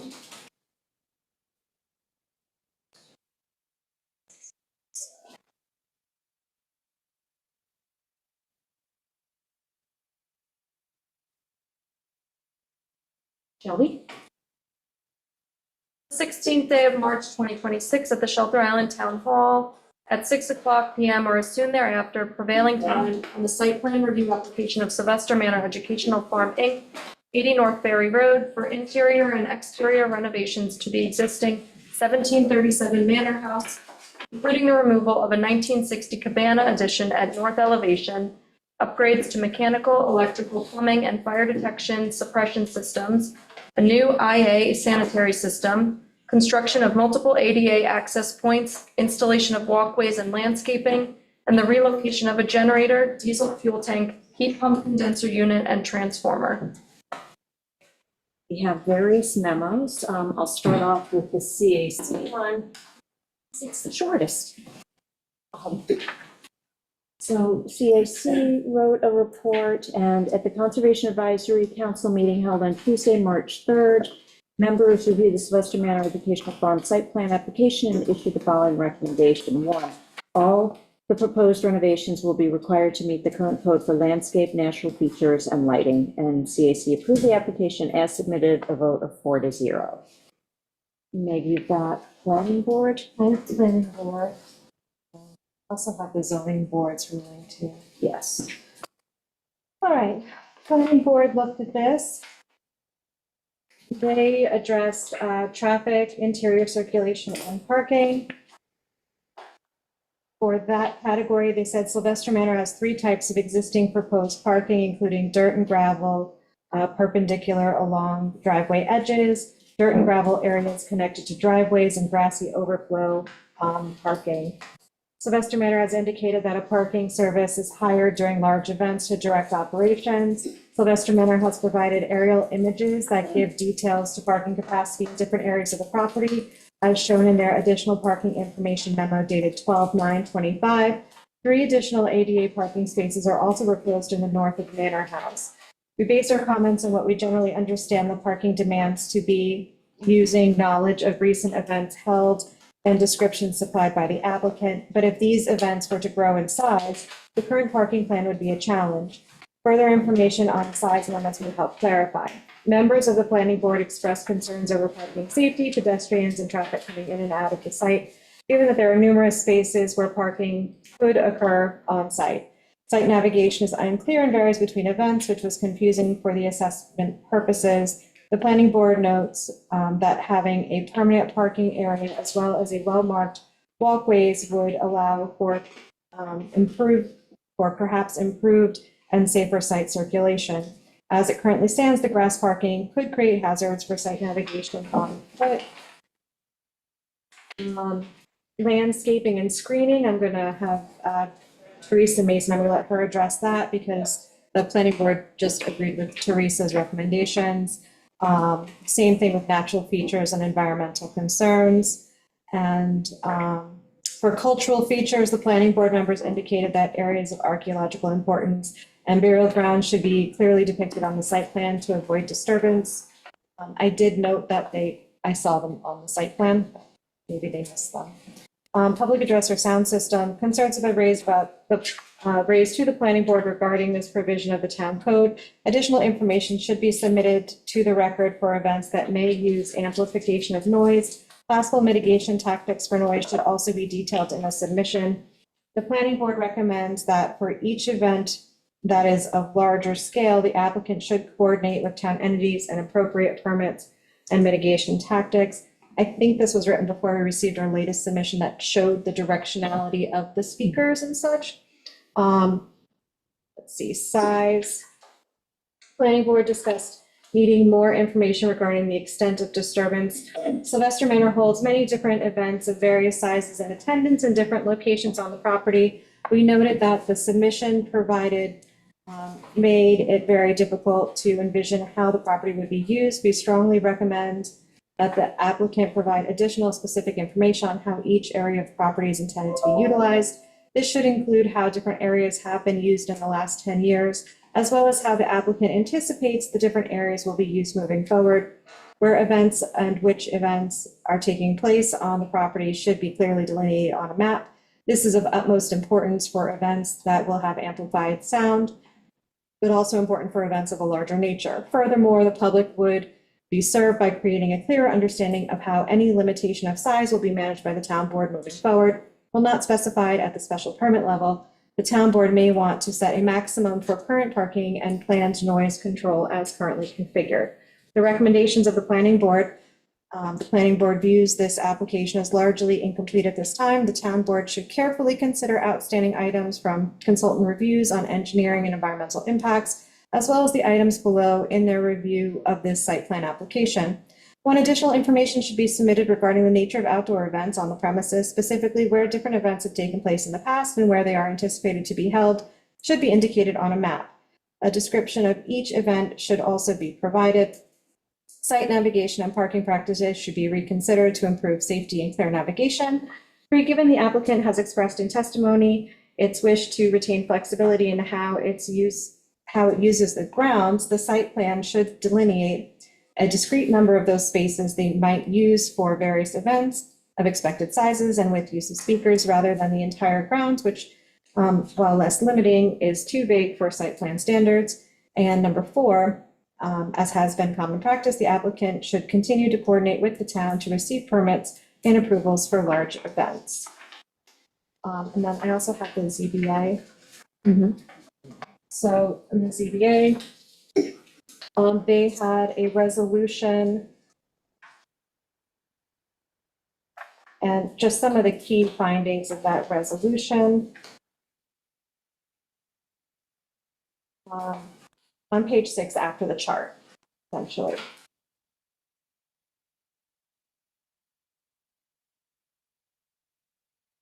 With respect to those uses and activities that the board determined above to be within the same general character as an educational institution, the Zoning Board of Appeals has applied the special permit standards enumerated in section 133.35 of the town code to the facts of this application and determine that the proposal meets said standards for approval. It is noted that with respect to the board's considerations under Town Code 133.35C and E2, there is an expectation that parking and traffic safety and coordination will be more fully addressed during the required site plan review, so they didn't really address it in the ZBA. The special permit approval is limited solely to those uses that have been specifically identified and approved herein. Accordingly, nothing herein shall be deemed to approve or permit uses that are not identified herein or that have not been engaged in heretofore by the applicant. Further, the applicant uses identified here, the approved uses identified herein are limited to the scope of the prior use. So the ZBA is restricting Sylvester Manor to the same volume and intensity of use that they have historically had for the events that they are approving. Let's see.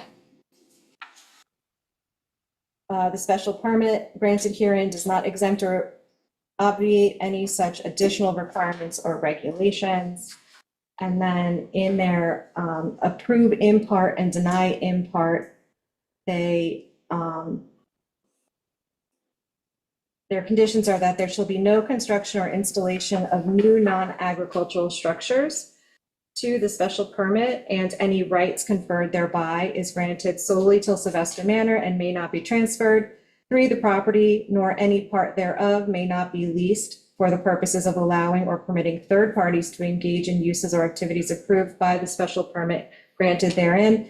And number 4 was where indicated above, approved activities are limited by and shall not occur more frequently than as specified in this determination.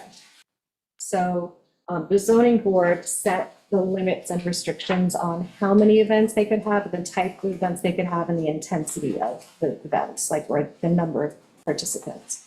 So that just may be something you want to clarify further if we need to. Those are the 2 memos that I have. We'll turn to Teresa Mason. Hi, good evening. Teresa Mason on behalf of the town. I have preliminary advisory report on record dated December 16th, and then a supplemental advisory report dated revised February 2nd. I did get an opportunity to review the submission that was submitted at the end of the first week of March. Unfortunately, I was very sick last week, so I didn't get an opportunity to write up the findings. But based on my review, just some clarifications with respect to the landscaping. The document provided by the applicant in the most recent submission indicated that they were proposing to relocate the existing heritage roses on site and then heal them in until the construction is complete and then to replant them. We just need confirmation and no additional plantings are proposed. If any additional plantings are proposed, they should give us a plant list to ensure that there's no invasive species proposed. With respect to the mechanical areas, we are still recommending that in addition to the wooden fence, that the area be screened with evergreen trees, preferably native species like eastern red cedar. This will provide additional screening and additional noise buffering to supplement the existing fence. Our reports did indicate that we had some concerns with respect to grading for the ADA compliant parking stalls and walkways. There is a 2 to 4 foot elevation change in the area of those structures. While the parking and all of the activities are greater than 100 feet from the wetlands, some of that grading may occur within the wetlands. And we do want to make sure that, you know, if there's fill that needs to be deposited, that it's adequately stabilized. That can be a condition of approval, getting that grading plan, especially with respect to the walkways and things of that nature, and we can get that approved through the town engineer. He can sign off to make sure that they're sufficiently stable, that they meet ADA compliant requirements. As part of that, and as part of the septic system upgrade, we are going to recommend that you put in silt fences during construction to capture any sediments that might run towards the wetlands, because it does slope towards the wetlands in this particular area. And again, that can be included as a condition of approval. The applicant did provide some drainage plans on their most recent submission. It has been recommended by our office that the drainage be designed to accommodate a 3-inch rainfall in light of increased storm intensity and frequency, which is occurring right now. And that could be approved subject to the town engineer, with his approval to confirm that it meets sufficient drainage capacity. And then I did see recently that they submitted an area that shows the areas of intended events. Some of them are in very close proximity to wetlands. I would just recommend that any conditional approvals for site plans and/or temporary events be conditioned on removal of any flooring or tents within 48 hours of the end of the event. Beyond that, like I said, most of the items are items that can be done as conditions of approval prior to issuance of building permits. But those are my recommendations at this time. I do have one question. You said that you had looked at some information early in March. Will you be updating your report further then? If you would prefer written comments, I can do so. Otherwise, these comments are on the record and can serve as that. But if your preference is for written comments, I can work on those this weekend and send them over. Yes, please. Just because we have such a volume of information before us, it would be helpful. Great. I'll send them over this weekend. Great. Thank you. Caitlin. Hi, good evening. Caitlin Kime, PW Grosser for the town. This firm had prepared 2 site plan review memos, the first dated October 31st, 2025, and the latest one, March 10th, 2026. Based on the information that the applicant has submitted to date, our original requests and comments have been adequately addressed by the applicant. There is one recommendation that we have, and that's regarding the tidal wetland located to the north of the manor and the ADA parking. There's been some concerns for potential for vehicles parking proximate to the wetlands. With the 3 ADA spaces in that existing eastern unpaved parking area, that will serve as a physical barrier to prevent encroachment. However, this firm does recommend that the board consider imposing a condition of site plan approval that prohibits parking within the town regulated area. Thank you, Caitlin. Thank you. Okay, that is it for reports that we've received this task. I turn it over to the applicant to do your presentation, to go through and kind of give us the overview of the ask and the application. Hi, everybody. Hi, thank you for having us. I'm Stephen Searle, Executive Director of Sylvester Manor. And if you will be so kind as to indulge me tonight on zooming out for a little bit, I want to provide you with a brief overview, brief and broad overview of Sylvester Manor, our history, the founding of the not-for-profit, and the organization that we are today. I think it'll be very helpful for not just this board, which I understand probably already knows quite a bit about us, but for the public in general, and just to be on the record about that. Following me is going to be Julia Brennan, who's our capital projects manager, and she's going to provide a detailed review of our plans for the Manor House, kind of an overview of that, along with other aspects of our site plan application. Thomas Woltz, our landscape architect, has defined Sylvester Manor's cultural landscape as an index of American history and human occupation. It's a site that represents so many layers of the past and shared experiences. Next slide, please. The history of Sylvester Manor can, I think, best be represented in 6 different eras, and I just wanted to show this slide here of the first 3 eras. I know there's a lot of detail here, but I think it's really interesting, and what's most relevant are the dates sort of along the bottom. It also gives a sense of how much has happened at this site and on Shelter Island, and the complex history that we are trying to interpret. All of Shelter Island, of course, was occupied by the Manhasset people starting thousands of years ago. That's era number 1 to the left of your screen. In the 1650s, all 8,000 acres of Shelter Island were acquired by the Sylvester Family Partnership in order to provision or supply sugarcane plantations down in Barbados. All the way to the right of your screen, by the 1730s, the town of Shelter Island was founded and the Manor House was built. Next slide, please. During the 19th and early 20th century, Sylvester Manor went from a colonial homestead to bucolic country estate.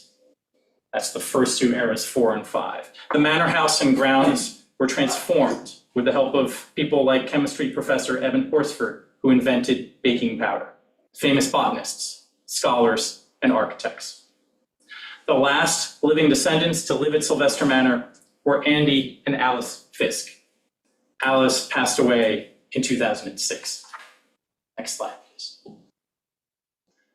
Over 375 years, the property had gone from the entire island, 8,000 acres, down to 236 acres, all under private ownership. When Mrs. Fisk passed away, there were a lot of questions about what would happen to this place, and whether it would be sold or, worse yet, developed. Over 100 houses could have been built on the site. In 2007, Evan Osby inherited the property, and instead of developing it, he worked with his wife Susan and nephew Bennett Knesny to start a not-for-profit. Ultimately, they decided to give the entire property away to the community. It's a remarkable gift. Next slide, please. One of the first steps in founding the nonprofit was a decision to conserve much of the land. Starting in 2010, the organization, with the help and in partnership with Peconic Land Trust, the town of Shelter Island, Suffolk County, New York State, federal government, preserved over half of the 236-acre property in perpetuity. So over half of the 236 acres have been preserved. The earliest program of the nonprofit is the farm. It was started in 2008 by Bennett and it's modeled off of Quail Hill Farm in Amagansett on the South Fork. Today, we have 150 member CSA, farm stands, community programming, and a well-known apprentice education program. Conservation and the working community-based farm are central to our mission today, which is to preserve, cultivate, and share historic Sylvester Manor. Next slide, please. Sylvester Manor is a historic district of national significance on the New York and National Registers of Historic Places. As many of you know, there are numerous historic structures on the site. There are barns, farmhouse, windmill, the manor house. And as you all know, we have a lot of work to do, a lot of historic preservation work, a lot of adaptive reuse in the future. When I came on board in 2017, we started with the windmill. We renovated the entire exterior of the windmill. That was completed in 2018 and 2019. So that was sort of our first historic preservation project. You can guess where I'm going next. Next slide, please. The last time major work was done on the manor house was in 1908. That's over 100 years ago. As pretty much everybody in the community knows, this is our next big project, which we actually started studying and working on starting in 2020. A $13 million capital campaign is currently underway. Really has two central goals here, to preserve, well, three, to preserve the entire exterior of the house, to update all of its major systems, and to create our Center for History and Heritage in the newer 1908 part of the house. We've raised over $8.5 million to date out of the $13 million. And as you all know, we began the permit process for this back in February of 2024 and hope to conclude it as soon as possible so that we can get to work.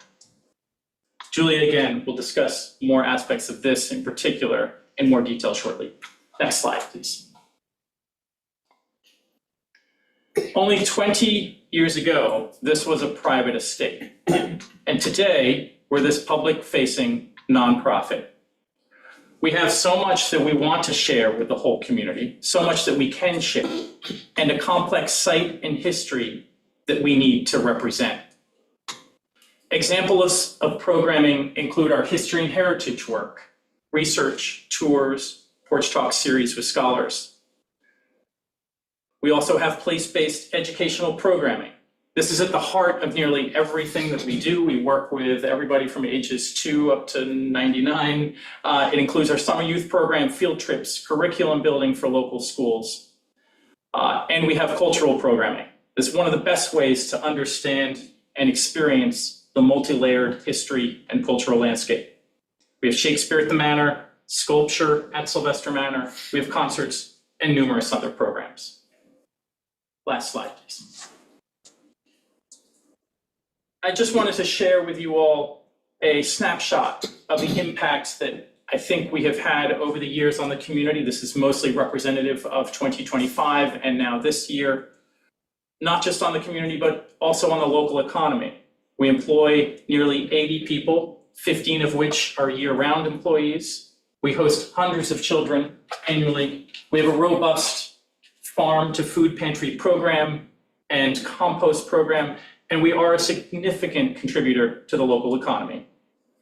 With that said, we're still a young nonprofit, and we have a lot of work to do, especially on our infrastructure. But every day, we really do try to benefit the community both programmatically and economically. Thank you for your time. I look forward to hearing your questions, and Julia is now going to do her presentation. Hello, I'm Julia Brennan, Shelter Island, and I represent Sylvester Manor as its capital projects manager. I just want to go really quickly through this presentation.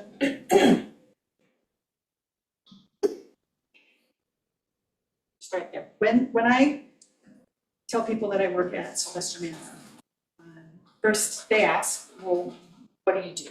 What goes on at Sylvester Manor? And I think that Stephen has amply presented the full range of what we do without getting too deeply into the weeds. For anybody who's interested in learning more, you can always go to our website, sylvestermanor.org. And then almost always the second question is, when are you going to paint the house? So you can move on. We know that ultimately is the goal, that coat of beautiful yellow paint that's going to go onto the house.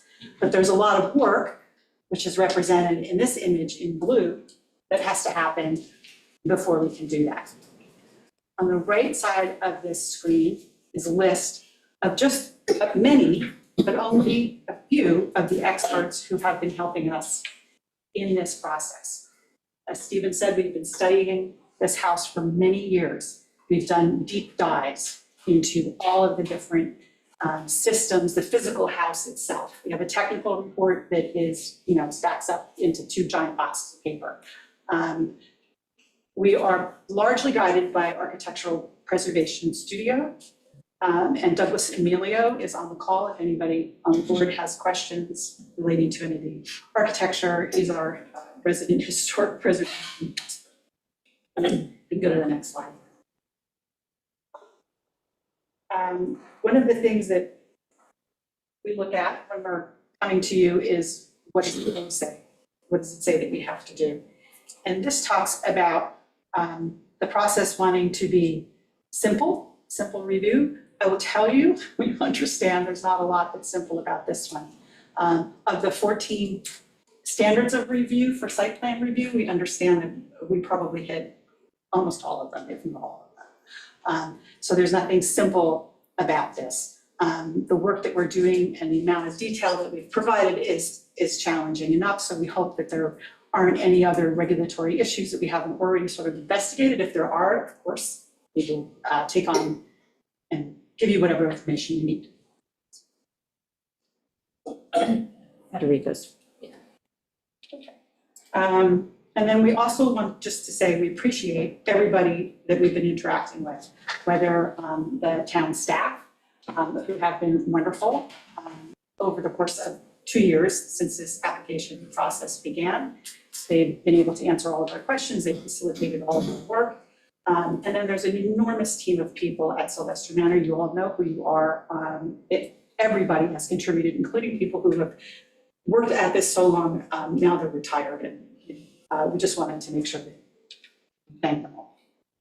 Next slide, please.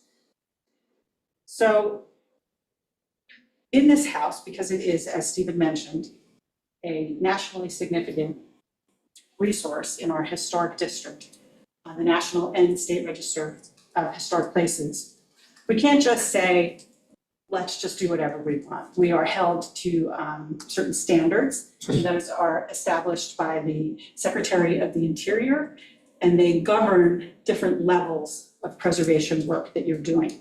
Some of the work that we're doing in the house is at one level, some of the work that we're doing in the house is at different levels.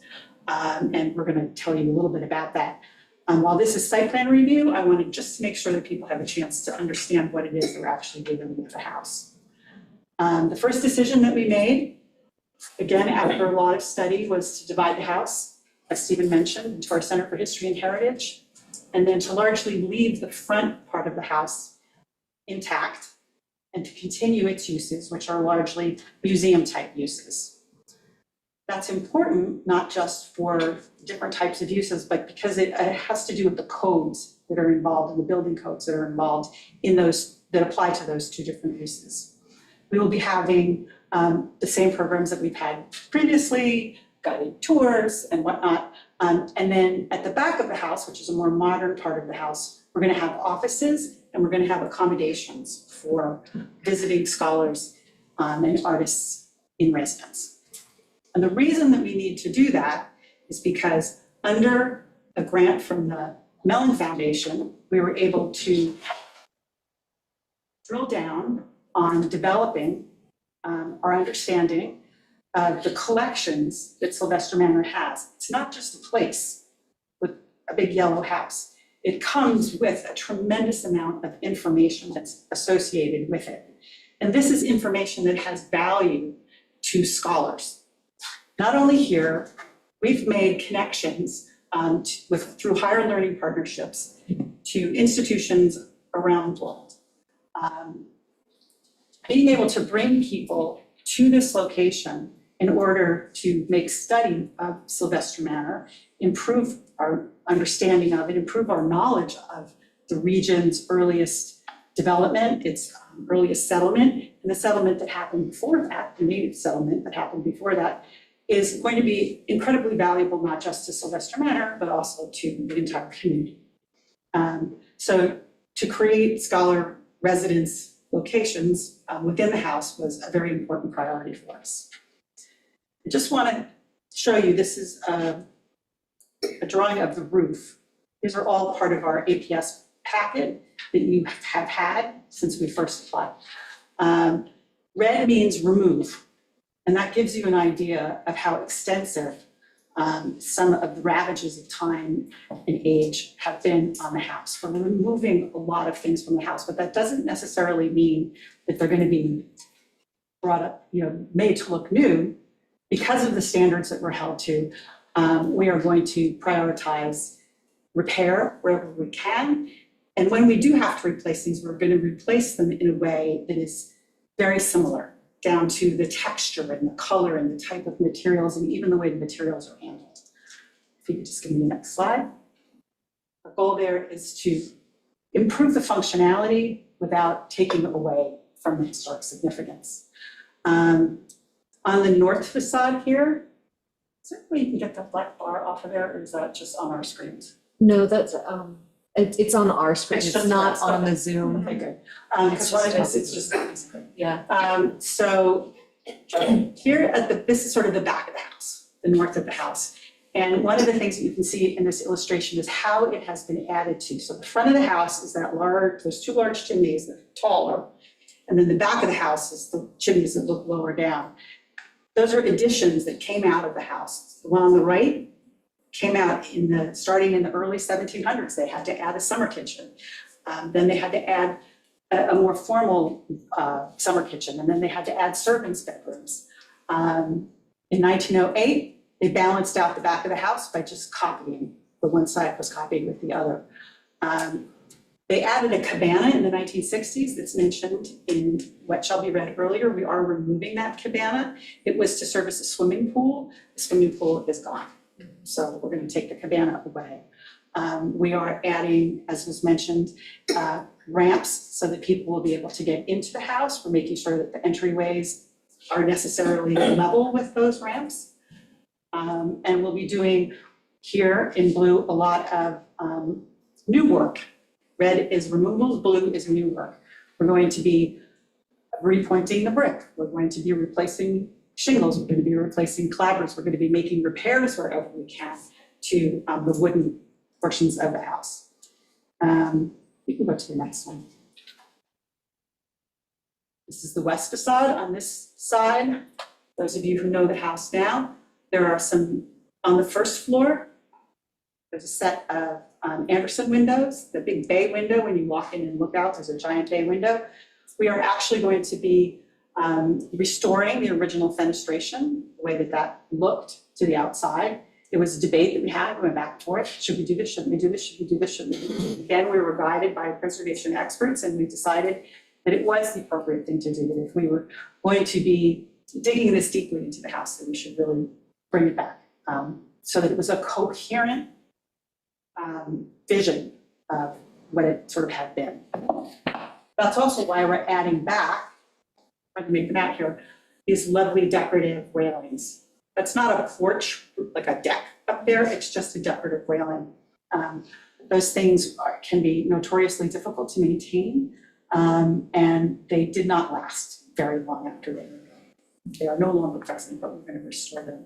We actually found the original pencil drawings for them from the architectural firm. Henry Bacon was the architect who designed the 1908 improvements to the house. He's best known for designing the Lincoln Memorial.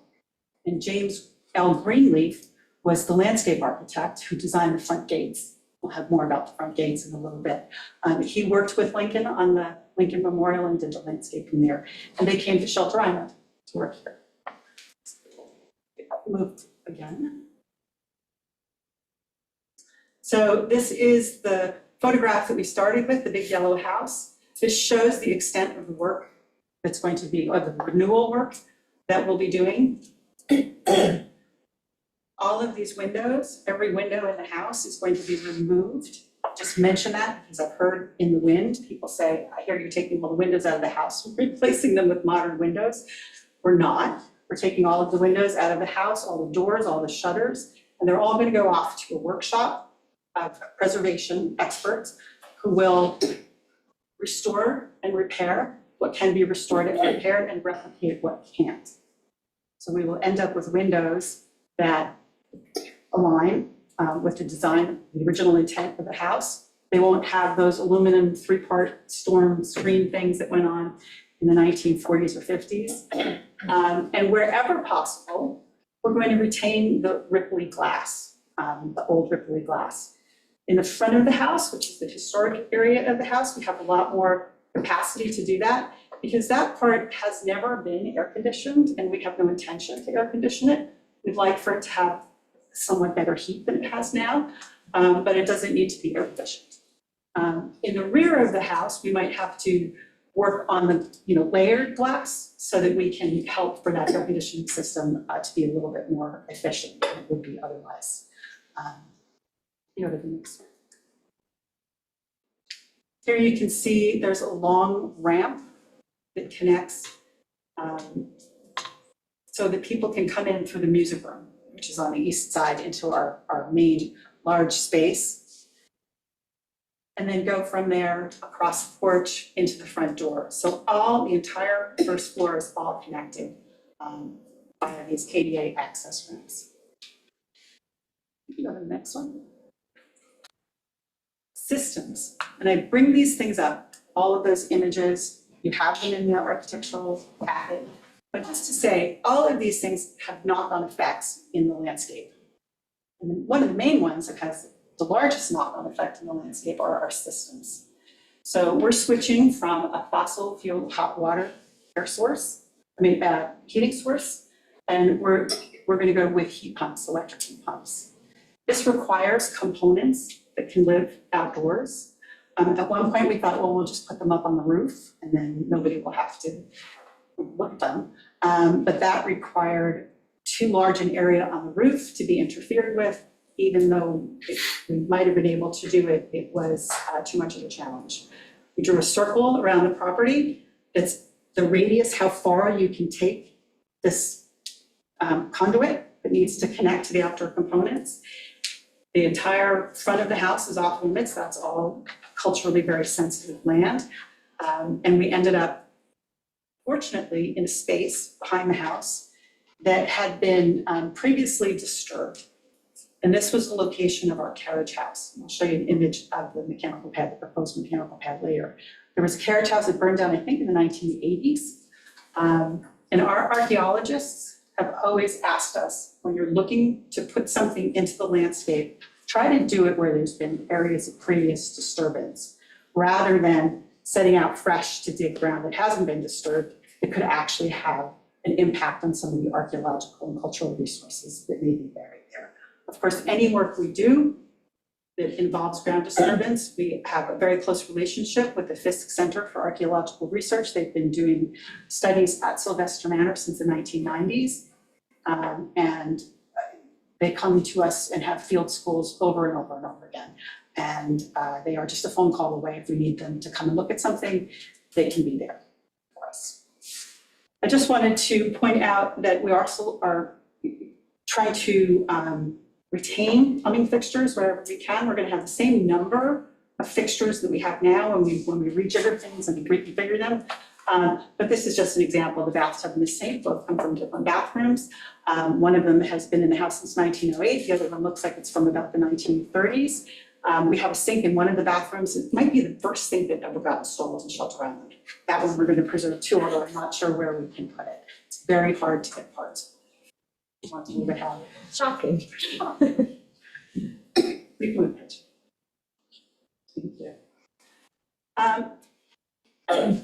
The basement right now, there isn't an accessible space inside of our basement. We are going to be changing that. We're putting a restroom, an accessible restroom. We're having a 3-stop elevator in the building. We're going to have a kitchen that our staff will be able to use, that our guests will be able to use, all located down in the basement. And if you just flip to the next slide, you can see here, the previous slide, it just pointed where the arrows were. All the areas in blue will now be handicapped accessible. So that's a huge improvement, and we're really pleased that we were able to make people be welcome in a space that previously was not accessible to them at all. Go to this one. One quick question. Yeah, sure. What's happening to the current pink kitchen space on the first floor? I'll get to that in just a minute. That's Okay. that's the current kitchen. We are moving kitchen facilities down to a space that used to be a pantry.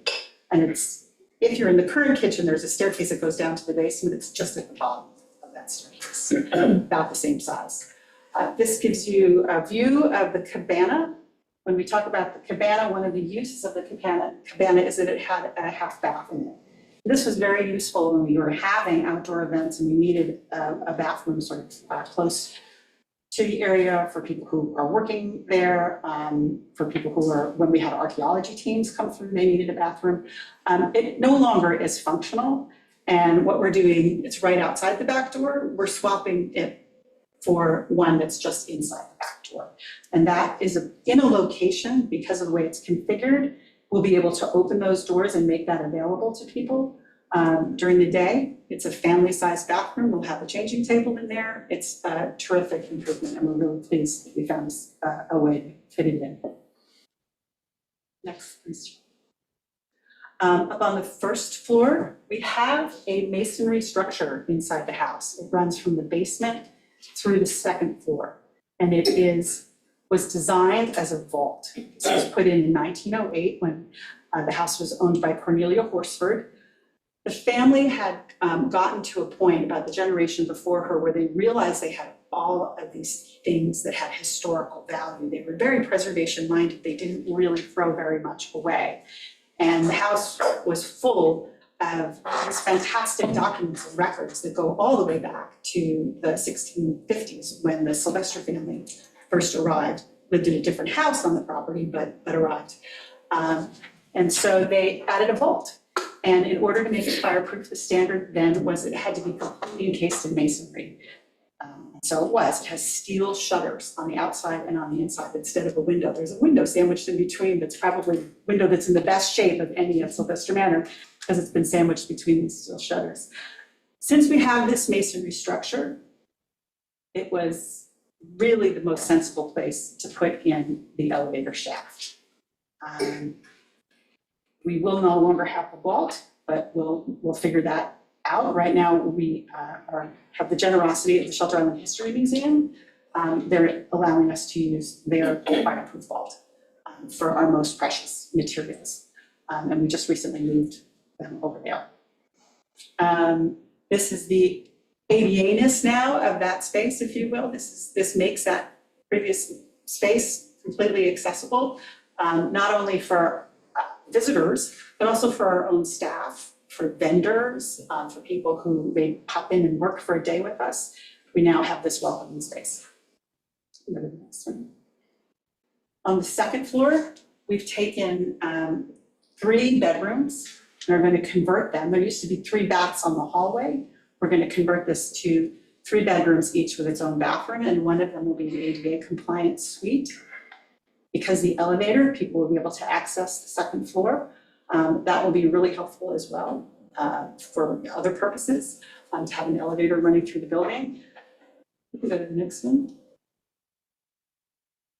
And then up here in the attic, we have one last very special program that I just wanted to highlight. We're going to be removing the floorboards. That's that area in red.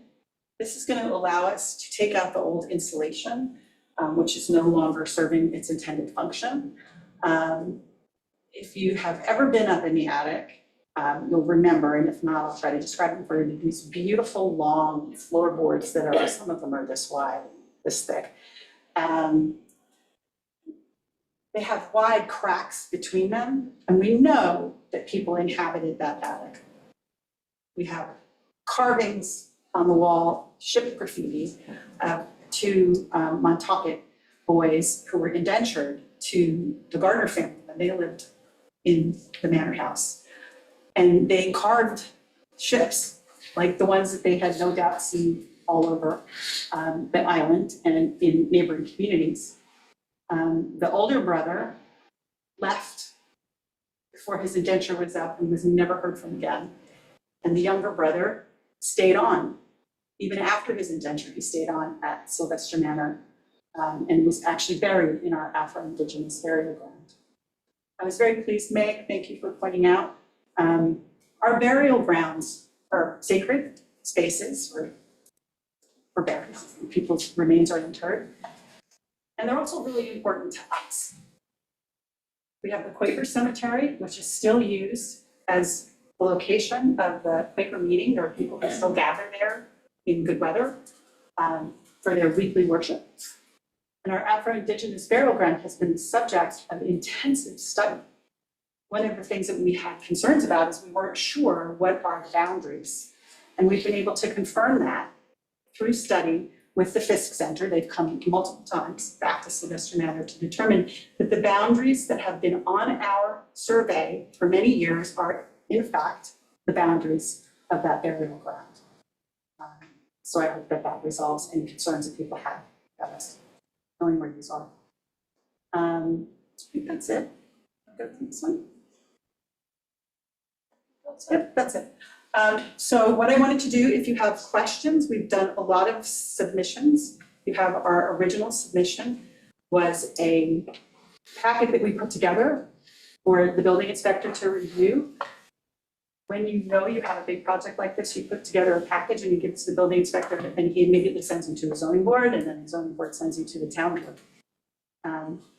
What we were not really clear on when we came out of the zoning board with our special permit was that this review, our site plan review, would actually, we would be asked to cover things that are sort of related to our special use rather than just strictly the knock-on effects of the things in the house. And so if it seems like we've been scrambling to try to provide you with information, it's because we did not realize, we didn't make that connection, and we should have and didn't.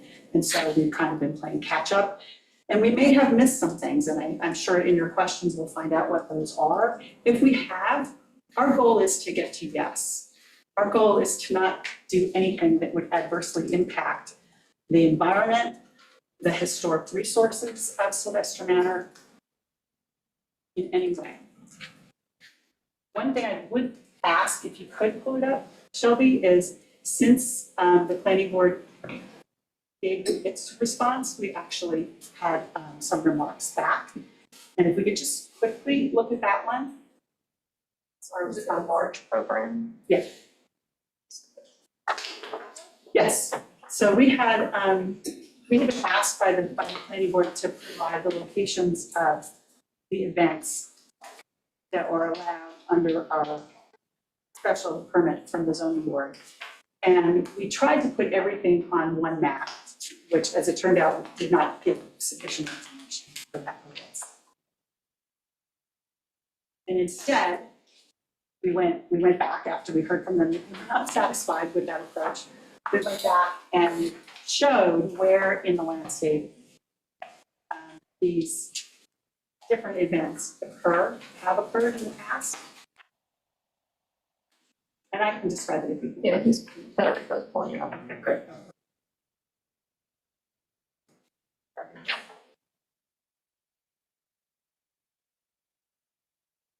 But it was an effort to add a little bit more detail.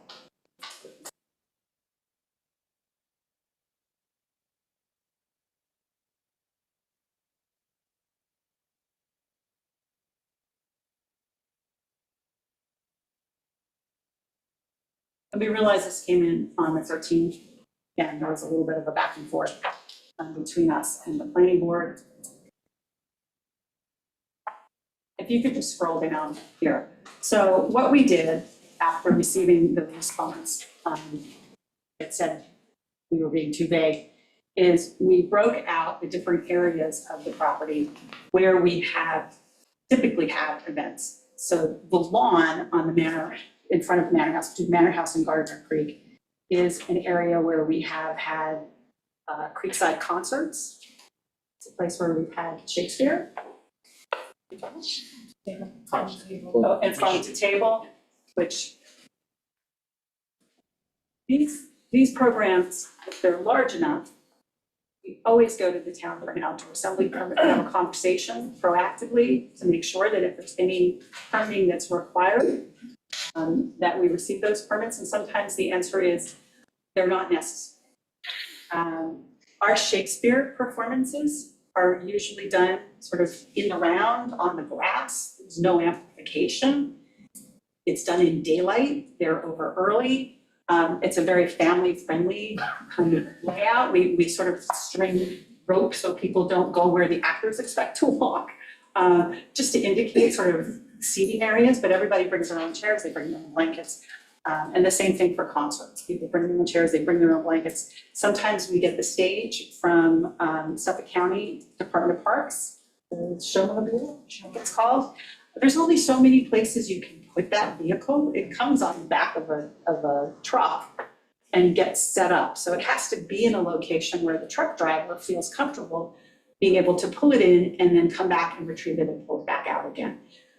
Our property, although it's very large, it's also largely wooded.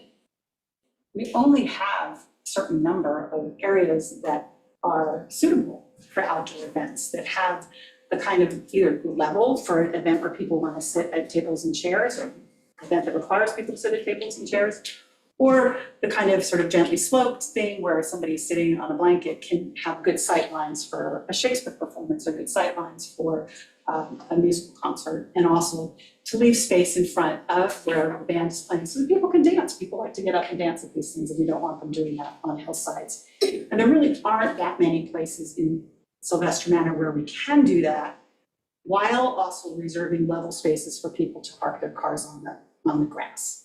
So we just scroll through a little bit to the next image. Here is the circle line in front of the manor house. You can see the direction of the arrows. Typically, we would set up not even the showmobile, but just a small platform for whoever has come to perform. This tends to be a somewhat smaller audience event. We had Gene Casey and the Loan Sharks there last summer for a concert that benefited the Shelter Island Fire Department.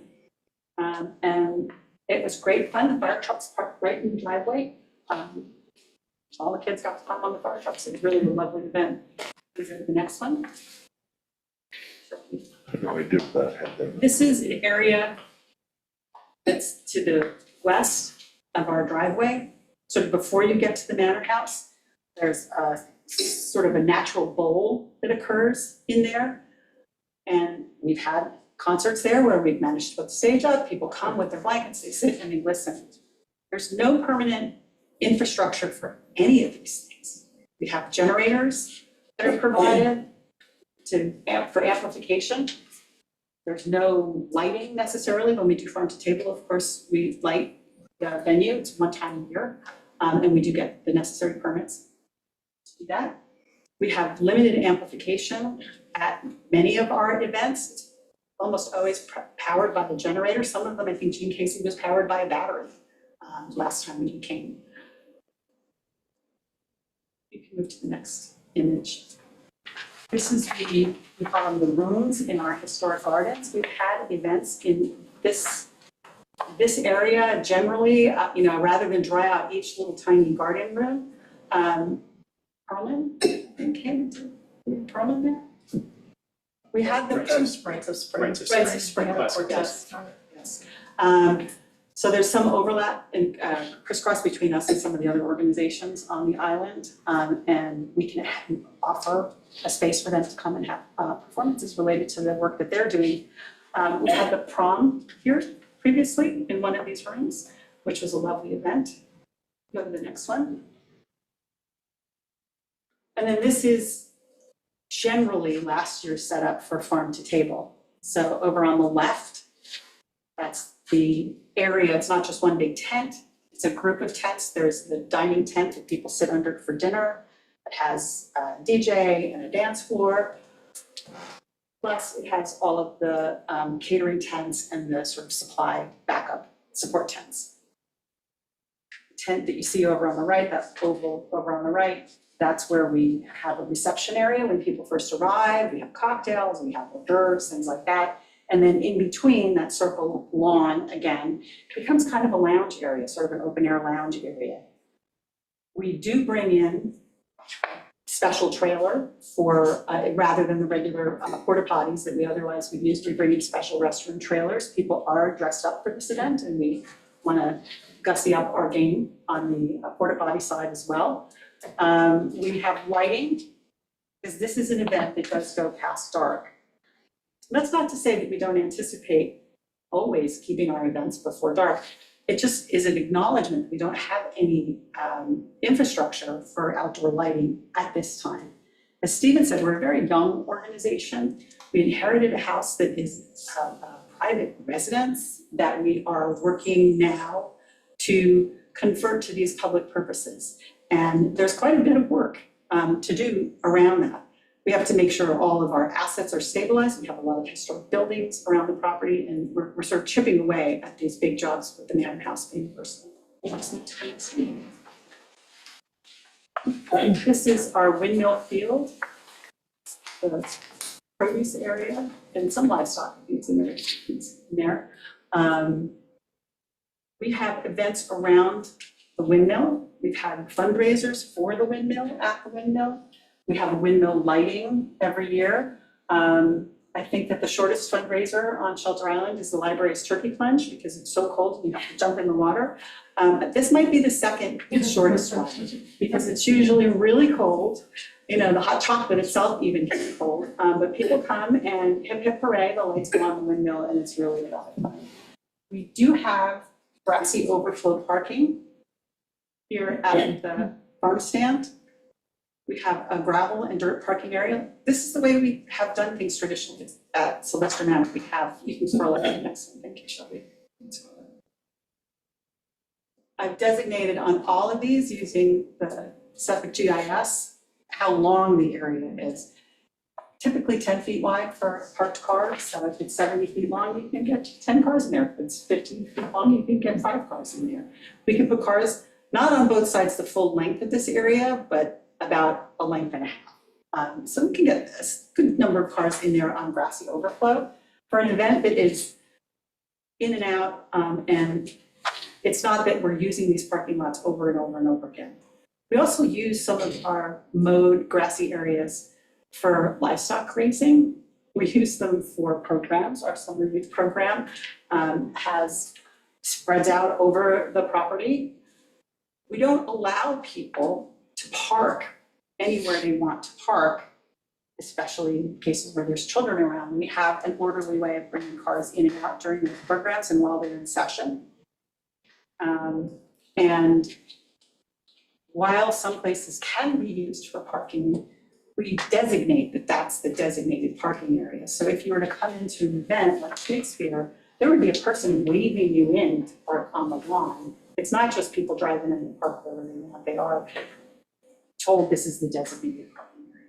So if that wasn't made clear in our submissions, I apologize for that. Sometimes we have parkers who stay the whole night and help provide exiting service, but for most of our events, it's just to help people know this is where you're supposed to park. I think that's good. If you want to go to one of the areas that may cause some confusion is traffic. So we submitted a couple of documents to you, and Amber and I had talked about this. We have a grant. We're operating under a grant to redesign our primary entryway. That's going to take us a while to get through a separate regulatory process.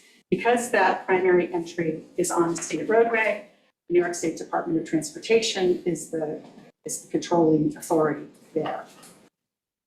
We got a grant, we applied for it a long time ago. It took a while for us to get it. It took even longer to get through all the paperwork in order to actually get the money rolling because it's New York State Regulatory Authority. And as soon as we were able, we began working again with Nelson Bird Bulls on a redesign.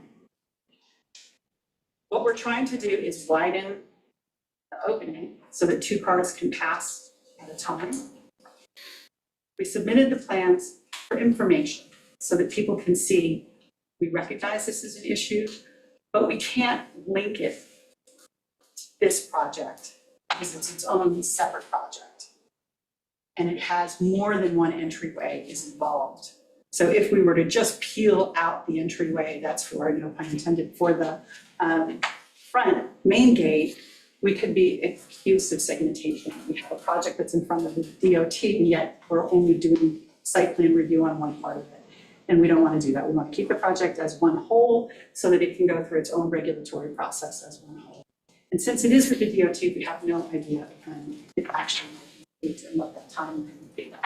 So we hope that the information that we provided to you, that with our improvements that we're making for our interior circulation will help alleviate some of the concerns that people have about traffic as it comes in and out of the gates there. We'll do everything we can to talk to the people who are driving the children to the program to make sure that they understand the challenge and that this is a sort of a sore point for folks in the community. And I will ask just for a little bit of community participation. There's a very, like only on Shelter Island habit that people have gotten into, which is if you are going south on 114 and you're coming up on the IGA and you plan to go straight, you turn on your left blinker, right? It has effects on us because there are people who will be coming up that same roadway and turn on their left blinker who are about to stop. Mm-hmm. So what we would ask, maybe the town, maybe we can get the sign or something with a nice motto on it to help a public service campaign that people should only turn the blinker on when If they're actually left. turning. If they're actually turning left. Yeah. We also. I'm one of the ones who turn on their left to go straight. We also proposed, What about a traffic initially, we proposed initially that there possibly, this is something that the town may want to take on with the DOT, I don't know. That at the very least there be a crosswalk installed at the stop sign at Manwaring with stars opening now in that site. There's a lot of traffic around there, more than there used to be. And it would be nice to have one designated crosswalk there. We will be separating pedestrians from cars at our entry under our plans, and we'll have a pathway that goes alongside the driveway until they're well into the property, because we understand that that's a consideration too. You don't want people having to cut through that narrow gate with cars going in both directions. So am I hearing this right? Now that we know that the gates have some sort of architectural significance, which I'm not sure we knew before, they're going to remain? No. So we have reached out, as we are required to do, to the New York State Historic Preservation Office, which is part of the New York Parks Department. And we asked them to take a look at the redesign because we were concerned about that. We're like, these gates were designed by this preeminent architect of his day. And the word that we got back is they have no objection to it at this time. We have, with our team at Nelson Bird Wolves and our engineer Drew Bennett, tried to take us back to an older set of gates. So we're not giving up on the history of Sylvester Manor. We designed a set of gates that, or an entryway, it won't actually have gates that move, an entryway that is reflective of an older period. And on top of that, one of the other entryways that's covered by this project is at the Quaker corner. And they have the very same design as the gates at the primary entry, and they were also designed by James Greenleaf. So we are preserving these gates at the Quaker corner so that we can make some more sort of modernizations at the area that's the stickiest.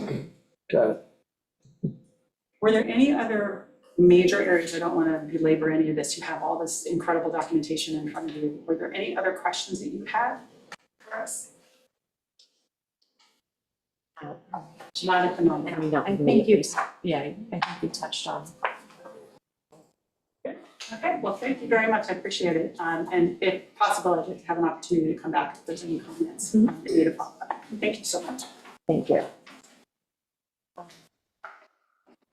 So, questions from the table? I'll open it up to the public. Okay. And we know Mr. Gaynor had his name on the list first. I did. Hi there, Mike Gaynor, 8 Hobbits Lane. I'm a direct neighbor of Sylvester Manor Educational Farm. We share a lot line together, as you guys all know. Can I please share my screen? Did you submit it to the town clerk ahead of this meeting? I did not. Because only when we receive things ahead of time, just so we can vet them to make sure that there's nothing. Okay, no problem. I can For the next. That's fine. We're going to have a continuation of this, so if you want to submit it ahead of time, then it can be reviewed for propriety and make sure there's nothing. Great, no problem. We'll do that way the next time I'll be here. So just as you say, I don't want to be that person. When I was, as you know, I got here at 4 o'clock. I'm eager beaver. I need to make certain I got first on the list. And when I was walking, this is an open to meetings question. When I was walking into the building, Stephen Cyril was walking out. You didn't have a conversation with Stephen Cyril about this application today, did you? No, I didn't even see him here. Okay, great, perfect. It's just an open meetings question. It's a real issue with people. Oh, okay, yeah, I was thinking. Yeah, that's all.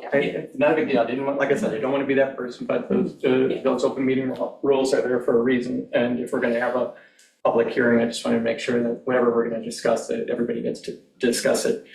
I, of course, have a very different agenda than what you just heard right here. I'm in the technology industry, as I think some of you might know, and PowerPoint presentations like that, we call them vaporware in the tech world. You can put anything on a PowerPoint presentation and make it look and say whatever you want it to say. When you look at the facts, the history of what's taken place at Sylvester Manor Educational Farm, and relative to what is some of the concerns are of the community going forward, and how the government here, I'm actually speaking to my community here. I'm not necessarily speaking to my government. I'm going to speak to the character of this organization, and I'm going to speak to the character of this board, because it's a real problem how this application has been handled.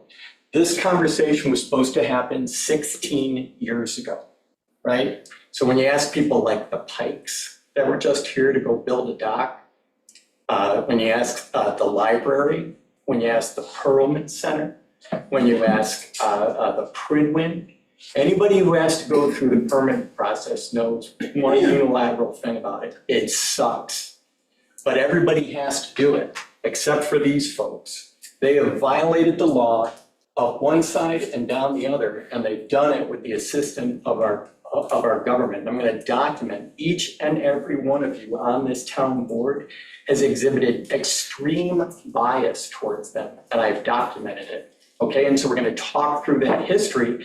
I'm going to make an argument that you are unfit to be hearing this site plan review. None of you, every single one of you has unclean hands. Al, Ben, you, Amber, and you, Meg, each of you. In 2009, these folks pick up a single-family residence, and they illegally convert it into a concert and event venue.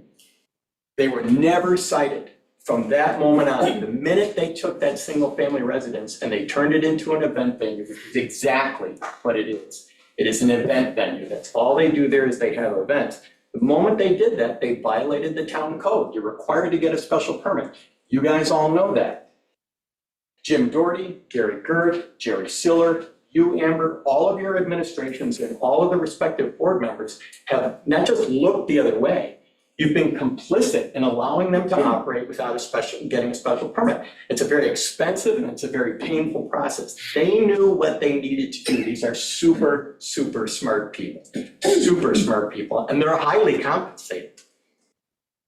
Stephen Cyril makes $140,000 a year working part-time for a not-for-profit corporation. That's public information. It's filed with the New York Attorney General's office, okay, because they're a not-for-profit corporation.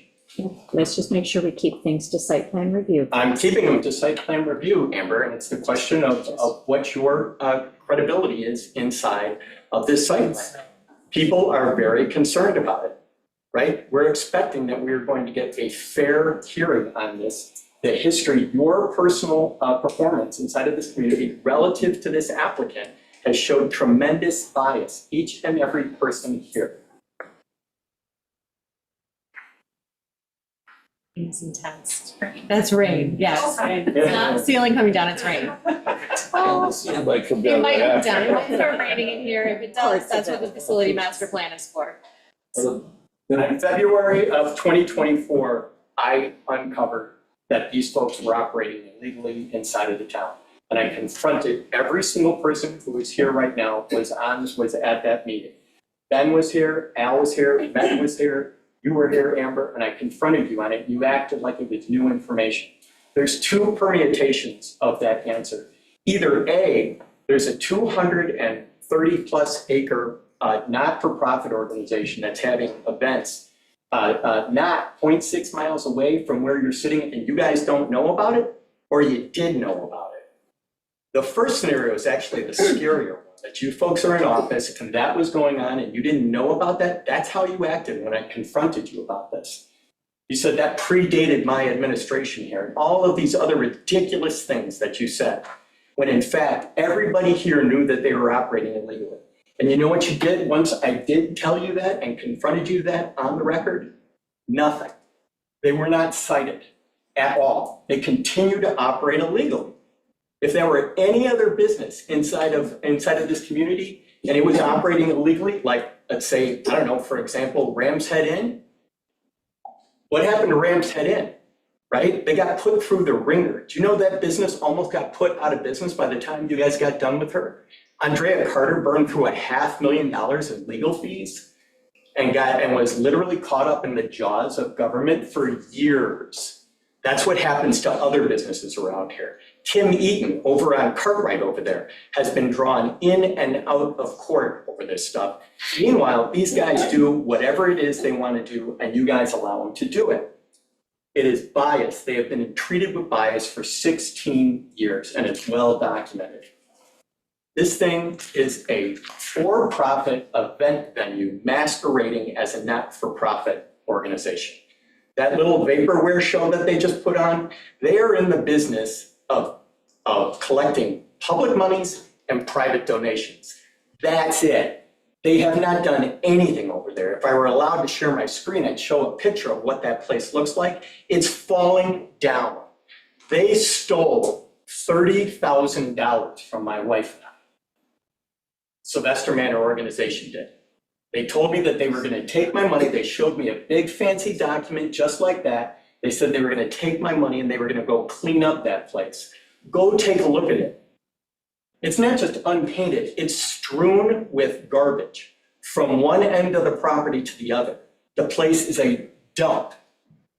You all know I am also a real estate developer. This ridiculous, fantastic thing that they're describing, that they're going to fix up that property, that all they have to do, they're at $8 million. All they have to do is get to 13. Do you know what $13 million will buy you on that property? Nothing.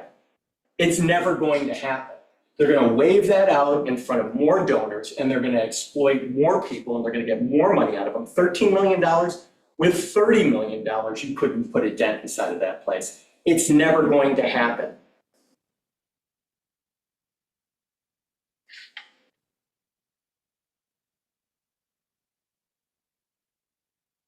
This would have been in 2019. I just moved here. I get approached by Sarah Gordon, my next door neighbor across the street, who's in charge of fundraising up there, and Steven Cyril. They show a document in front of me and they tell me that if I make a contribution to this thing, it is absolutely made clear to me that the town is completely aware of this, that they're going to be doing this entire event venue. And again, I'll bring that document here the next time and we'll go take a look at it. It's an inch thick. And they show it to me and they get my wife and I to give them $30,000 to go clean up the building. It never happens. This thing is a fraud. It is a tax and charitable donation scam.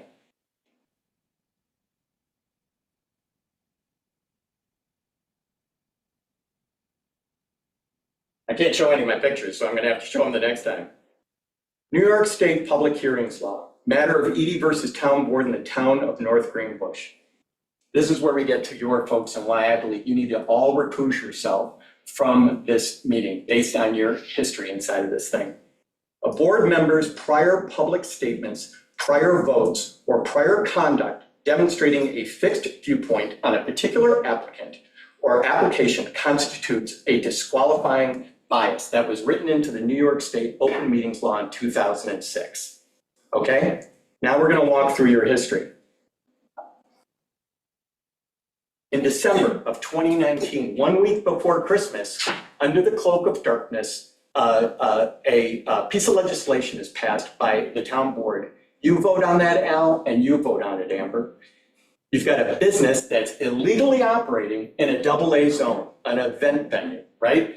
You guys come together and sign off on a piece of legislation that purchases a conservation easement off of them. Anybody who's ever driven down 114, just as soon as you get past the IGA when you're heading towards the North Ferry, look to your right, you're gonna see a scrubby patch of woods there. You guys put a fictitious line around 16 acres inside of there and said that piece of land had to be protected. And you gave them $2,055,000 to protect a piece of land from development that they couldn't protect. It was not physically possible. It's an unsubdivided piece of land. And the only people who could possibly build on it is themselves.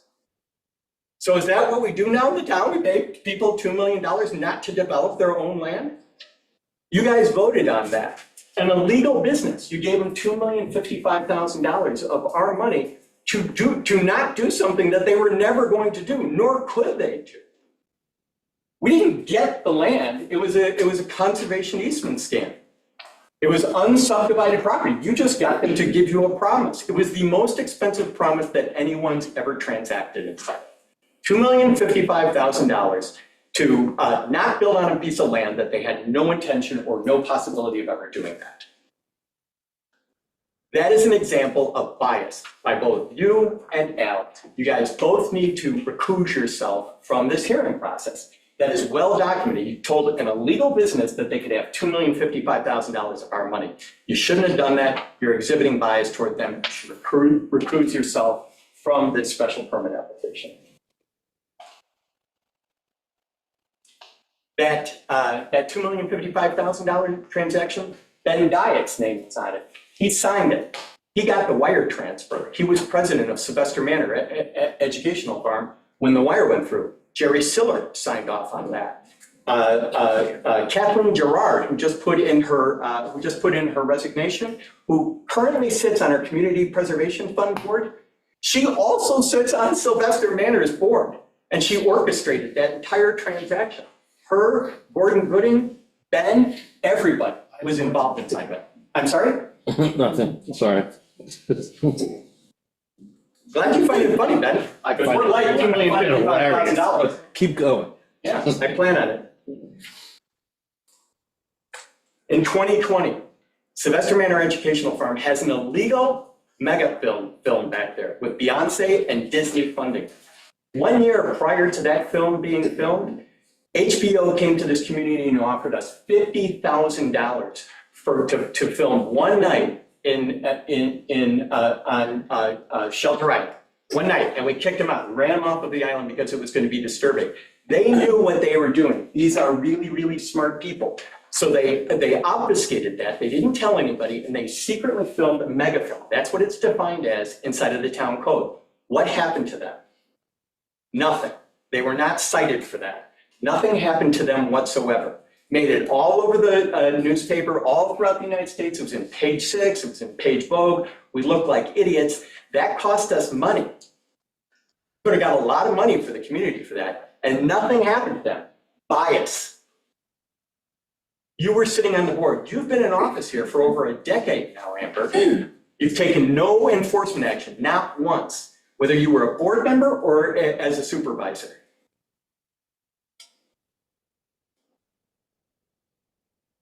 After I uncovered that they're operating illegally in a AA zone and you refuse to cite them, I come to you and I say, they are now, they're going through the special permit process. Now the cat's out of the bag. We all know that now they have to go through the special permit process. They shouldn't be having events there. If it were any other business, they wouldn't be allowed to continue to operate. And I said, and so they were coming to you for a noise permit, right? For their charitable event that they have every year, supposedly, their fancy party that they have over there that sells at $650 a ticket. And if you're lucky enough, maybe you can get a couple of those tickets for free. I confront you on that, and you both tell them that they can't have live music at that event, right? Because they were going through the special permit process and they were operating illegally. What did they do, Amber? They had music at the event. You're gonna miss my best picture altogether. This is the best one right here with Ben Diet dancing on the dance floor. So he recuses himself. Love those news. Yeah, he recuses himself from the hearing and then goes to a town board member. Recuses himself from the hearing because he used to be president of the organization. Then he goes to the event where they're playing the live music and he's doing a Danny Terrio right in front of where they have somebody, a DJ, spinning the music. And it's up, I'm glad you find it funny because I was up until 11 p.m. listening to that shit.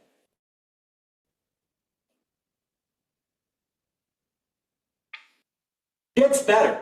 So they don't get cited. You tell them they can't have music, they go ahead and have music anyhow, they don't get cited for that. Not 2 months later, they have an illegal concert. They sell tickets on Eventbrite, for God's sakes.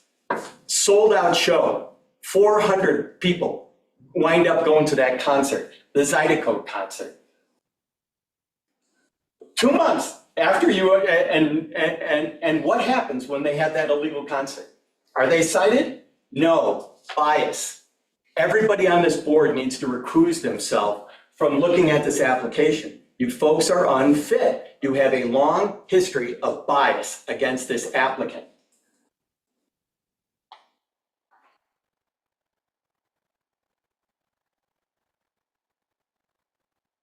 After the noise violation, after the legal concert, I come back the next year. This has been going on for years of my life now. With you people, years of my life. They come back the next year. Again, Ben recuses himself from the conversation. And you guys go on to say, you know what? Not only can you have your big fancy party, but yeah, this year, even though you violated all the rules last year, and the code is very clear about these assembly permits, if you violate the rules 1 year, you're not supposed to even be available to get another permit for at least 3 years. It's written into the code.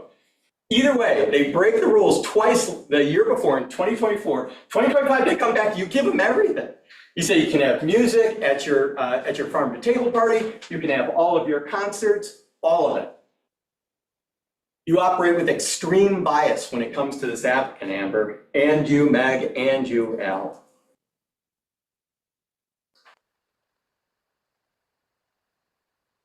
In September of 2025, the zoning board is charged with finally hearing this special permit application. And the charge that they are given by Tim Hill, who's a super smart attorney, by the way. Tim Hill charges them with finding a nexus, right? A intersection between an educational institution, which is what they're supposed to be, Sylvester Manor Educational Farm, right? A nexus between all of the activities they have going on there and an educational institution. And somehow, Phil DiOrio, Lynn Colligan, and the rest of them somehow think that having concerts out there at Sylvester Manor Educational Farm, there is some nexus between that and an educational institution. I have no idea how they got there, but now it's in our law, right? It was written, it was approved. They were told that they can have 2 concerts a year inside of that property. 2 concerts a year. That's it. The language is about that thin. It doesn't say anything about them. Right now, what I know about these guys, they're not particularly smart, and they're not particularly honest, and they're not particularly well organized. Going forward, what happens when the smart, articulate, well organized people get in charge of that place? It's a 230-acre property that now has a piece of legislation with Sylvester Manor's name on it that says that they can have 2 concert events there every year with about 2 sentences describing what it is. The smart, well-organized people are going to be like, holy cow, this is awesome. How many people can we stuff into this property and have multi-thousand person concerts? I described this to you last week. This is a real problem. We're not talking about some far off land where freaking Taylor Swift has an event or something like that. We're talking about the Shinnecock Indian Reservation, which is the only place that runs more wild than that place over there right now. Shinnecock Indian Reservation a couple of years ago got it inside of their head that their land was a great place to have an outdoor concert venue. It's operating completely illegal. There's nothing anybody can do about it. Town of Southampton can't touch it. It's being controlled by the Department of the Interior. That's it. It started off as a couple of 100-person concert event like they have out there. And last year it clocked in at over 10,000 people showed up and nobody could do anything about it. This year they expect it's going to be over 20,000 people. So when the smart, well-organized people get their hands on this thing, might not be a year from now or 2 or 3, but it could be in 5 easily. When you guys are all out of office, when I make sure of that, when you guys are all out of office and the smart, well-organized people get their hands on that place and they're going to say, go sue me. What are you going to do? Then are you going to, is this what we're supposed to expect? Then you guys are going to enforce all the laws here that you haven't enforced against them in 16 years. So now they're going to go forward. You've made a big point out of this, Meg. One of the reasons you didn't want to enforce the site plan on Jerry Siller is you're like, we can't enforce that stuff. That's a landscaping property. What are you going to do when these guys start doing that? Nobody showed up. I called the cops. Nobody goes over there. They have concerts. We're going to call the zoning police on them? When that 300-person concert turns into 500? You're going to be there with a clicker when they walk in the front door and count them off? That's never going to happen. That's fantasy.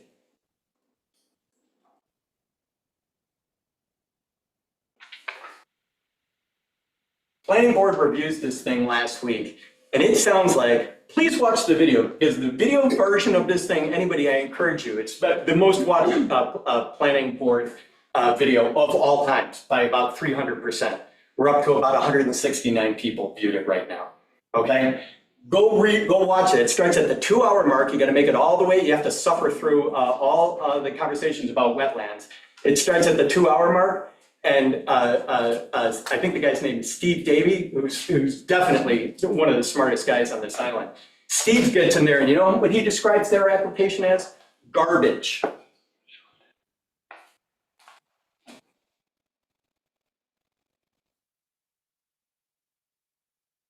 That's what the planning board thinks of this thing. These are my recommendations to my community, not to you guys. Amber, Meg, Al, and Ben all need to recuse themselves as the law requires based on your history of biased treatment of the matter. That's what the state law says. I've just given you all the facts to show that you've shown an incredible bias towards this applicant. You've not taken any enforcement action against them in 16 years. You need to recuse yourself from this application process. Planning board should take it, and trust me, what I would like to do is I'd like to revoke their ferry passes. But I know I'm not going to be able to get away with it. These are all reasonable things that could happen. Planning board takes the lead on all of this. This is, I mean, just like one of the most fantastic parts about this thing. Half of the planning board had to recuse themselves. More than half. What am I saying? More than half of the planning board had to recuse themselves from this thing because everybody is connected to this hot mess over here. Planning board should take charge of this thing, and they should be responsible for this application. Start this whole process over the way it should have been done. This is what happened when you get caught doing stuff you're not supposed to be doing. You don't get rewarded, you get reprimanded. Make them start this process completely over. Make them go to the zoning board, file an amendment to that application, and take concerts off of that property. On their own public statements, they have said they don't make any money at concerts. Well, if they don't make any money at concerts and they're a charitable organization, why are we having concerts? What's the point? Because they plan on making money at concerts eventually if they're not already. So have them go back to the zoning board and remove concerts if they're not germane. It's one of the biggest issues. It's one of the things that the planning department completely focused on. It's all about the noise. Start this whole process over, do it correctly, take a holistic approach with both planning and zoning, working together. Emphasis on making a permanent commitment from the manor for its future, which is a common theme that comes out of everybody's mouth. You watched the zoning meeting on this thing from September when they discussed it. You watched the planning board meeting from last week. They do not want to commit to anything going forward in the future. Oh, we'll just figure it out later because we're such good stewards of this property. That's why it's falling down. Because we have such good character that we have illegal concerts all the time. Let's just go figure it out in the future. You folks need to recuse yourself. Thank you. Mike Gator, those are my comments. Thank you. Anyone else who would like to speak?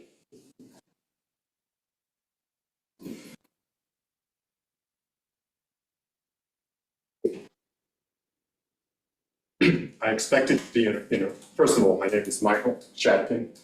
I'm a resident and a property owner. Do I live here? But my family members have purchased houses here, have purchased a house here. We really value the lifestyle that we have on the island. I feel it's a little threatened by the level of economic development and some of the challenges that the community faces with regard to being a cohesive community and being a vibrant community. And it's interesting, I had no contact with this group, but I came up with the same categories of impact that Sylvester Manor has on the community. And that category is, those categories are that it has a favorable impact upon the economy of the island, and it has a favorable impact on the vibrance of our community. Many of our residents here are summer people. What makes it possible for young professional families to be here on the island all summer long is that the Sylvester Manor runs activities that provide camps, and for a young family, that's very important to have activities, so that mom and dad can work remotely, and to me, it's important that my family is around me, and I think it's also important that after going through a long, desolate winter, that there is community activities here. There are events that make the place what it is. We are, I think you like it or not, a summer destination. And the kinds of activities that the Manor provides for cultural activities, their community activities. When it comes to economics, it's not just the jobs that the Manor provides. It's more than that. It's the old expression that maybe doesn't mean that much to some people. It's the butcher, the baker, the candlestick maker. What that means is that each business entity has an impact on other business entities. And the activities that the Manor provides in terms of all the things that they do generates sort of business activities for the island at large. And each adds to the success of each individual, to our restaurants and to our service businesses. And let's face it, the discussion right now is why are businesses failing on the island and we're losing critical services? Well, we need more content here. And Sylvester Manor, as well as many of our I'll say well-mannered institutions like Sylvester Manor, and I was happy to see, I thought it was a beneficial thing to see that Perlman Foundation chose to be here year-round. These institutions are what keeps our fragile economy going. It makes those 13 weeks that businesses function here a year-round success. So I'm sorry I'm the only person standing here before you. I wish the room was packed with other citizens. And I think the fact that it's not packed with people, people don't come when they're happy with something. They come when they have something to complain about. I thought I was going to be one of many here that, would have something to say. But I'm unfortunately alone. I reach out to other people to take their civic responsibility. If they value what Sylvester Manor does for the community, I ask that they come and speak out, because I know that these things turn on community action and community sentiments. Again, the impact thing is very important in zoning and in planning. You have to look at the positives. When I say the positives, if something has negative impacts, you balance it.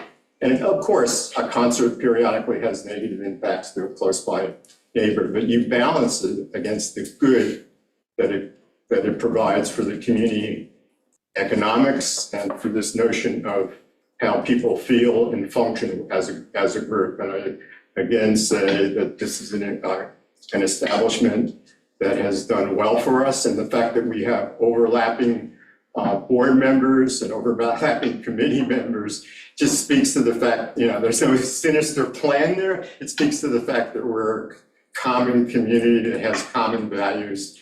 And of course, people will sit on both communities. I think that the comments that were made by the planning board are comments that were made by a thoughtful group, and I applaud this town board for having stood up recently, a very thoughtful, thorough, professional planning board. I wish that going forward with this, that there's a process to make the comments that they made more actionable and more specific. And I say that because I'm also a taxpayer here, and like a third of the community, we are fixed income individuals. And I don't know, but I suspect that we face the potential of litigation. And I just encourage you to sort of dot your I's and cross your T's to put us in the best possible position with regard to the tax implications of people that will attack this in the future, because it's the citizens at large of the community that bear the brunt of that. So I would ask that you do what you do as carefully as you possibly can, so that we're in the best shape moving forward after you make your decision. And thank you for your time. Thank you. Thank you, Michael. Bob Jeffy, I see that you have your hand raised. Thank you. Thank you, Amber. I tried to start my video. Okay. Anyhow, I would like to, and thank you for recognizing me. I would like to echo the comments of the prior speaker. I think Sylvester Manor is a wonderful institution. It brings so many wonderful things to Shelter Island. I think Stephen and Julia covered all of those things, and I would have to reinforce everything that's been said. And I also think that you've been careful as a board trying to weigh all of the interests of all the different people. But this is a very, very special institution in terms of what it's providing this community. And I think it would be a major mistake not to continue to try to provide as much support as possible. Many communities would just die to have something with the incredible culture, history. I mean, this stretches back and it covers everything of America's history here. As we're talking about our 250 years, we go back 400 years. So I'm going to be very efficient and get right to the point. I am overwhelmingly in favor of what they are proposing. Thank you.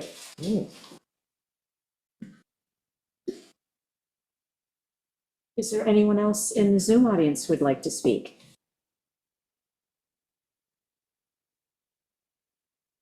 Pam? Yes, good evening, everyone. I'd just like to reiterate what the planning board memo has said, that the application is largely incomplete at this time. And I think that you need to review exactly what they have submitted to you in their memo about what they're finding is incomplete, what should be reviewed again. Perhaps it should go back to them one more time for review. And then the other issue that I have with this project is it's not really clear if the ZBA gave special permits for both parcels, 5.10 and 5.3. I'm not really sure it's clear the ZBA gave approval of changing a barn into an accessory structure as an A3 occupancy, which would then be an event hall. I'm not clear on that. And I'm also not clear on the secret designation of this as a type 2 action that apparently the ZBA had designated, and the town board has not discussed how they feel about this action. But in town code, anything that involves more than 20 parking spaces becomes a type 1 action. So I don't know how you want to try to address that. They have admitted that they have over 60 employees at this establishment. So where are they parking on a regular basis? And I think that we really need to get back on the details of actually what site plan review is about, which is traffic, parking, lighting, natural features, et cetera, and go over that criteria and see, in fact, if they have met those recommendations and taken it to a full site plan review as required by the town. So I don't know if you intend on sending this back to the planning board with the information they provided tonight, or will we convene this public hearing and get some more information and then continue next month? Yeah, we're going to adjourn because there's a lot of information. Some we only just got on Friday, so we will need to adjourn so that the town board can continue to sift through everything and look at everything and come, ask the applicant more questions. Part of that too is Thank you very much. That's perfectly reasonable. Thank you very much. And just Pam, so you know, there were documents that we received after the planning board memo that addressed what the planning board was asking for. So we did get more detailed documents showing exactly sort of where the events take place, which is what the planning board was asking for in their memo. So we did receive additional information to address some of the planning board's concerns. Yes, thank you, Meg. I did see those documents. Okay. Is there anyone else on Zoom who would like to speak?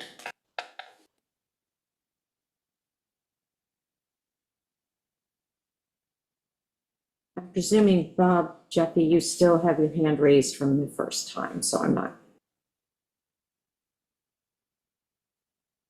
Good, thank you. All right, any final comments from anyone in the audience here? Yeah, just again, Julie Brennan, from Sylvester Manor. Just to follow up, we hope that we will be hearing from you about any additional information that you need, any gaps in information that we can fill. This project is the sum of, like any project, but thousands and thousands of tiny little decisions. And every time you make a change over here, it can have a knock-on effect over there.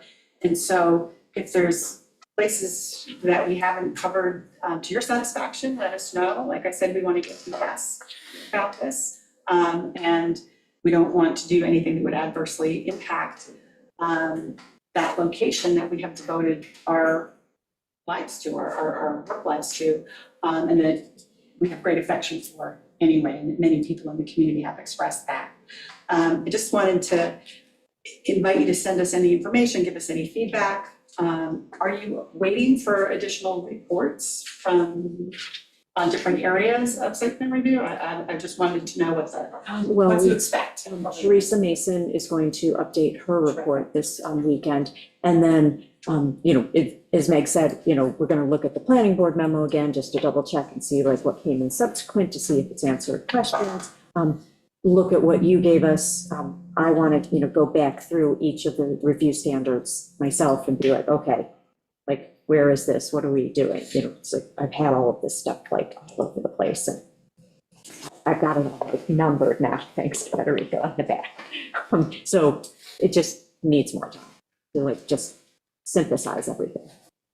So any specific questions and any other additional information that you need, we are happy to scramble around and try to get it to you as quickly as we're able to.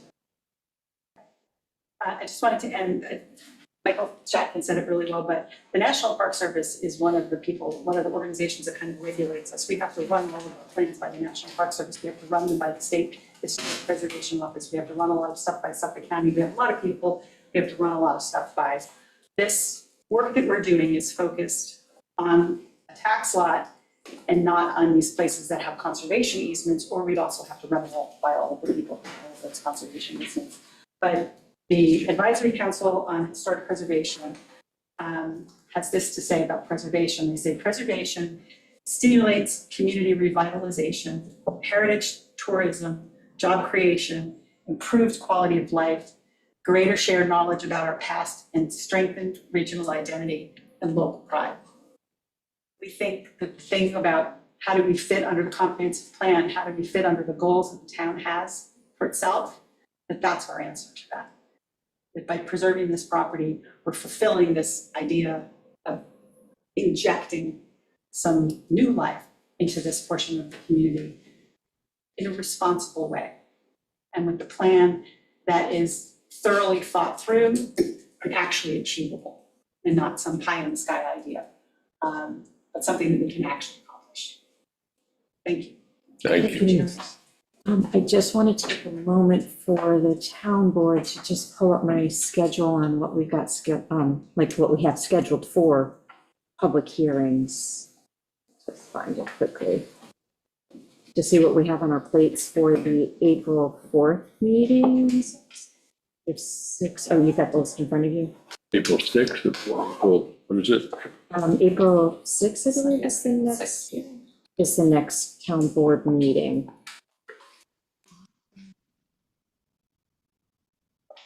I was gonna say, I'm gonna just pull up and rattle them off, just to sort of get a sense of. April 6th is next town board meeting. Bacon, Kenmore, more tax resolution. Warrants. April 6th, you said? Yes. Okay.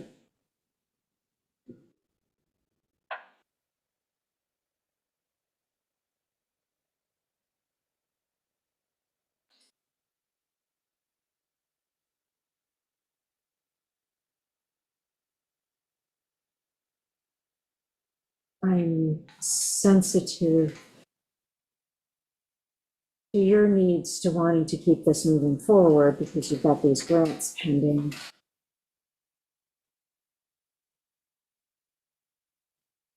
Actually, 9:14, I thought it would be later. So we're doing better than I expected today. Yeah. Usually I underestimate the time. All right, what do you guys say? We'll put it on for April 6th? Yes. Yep. Yeah, Sure. all right, so make a motion to adjourn to April 6th. Second. All in favor? Aye. Thank you. Thank you very much. We will enter the regular meeting. Is there anyone from the public who wanted to just make any other general comments? All right, I'll entertain a motion to close the meeting. Second. All in favor? Aye. Aye. Thank you, everybody.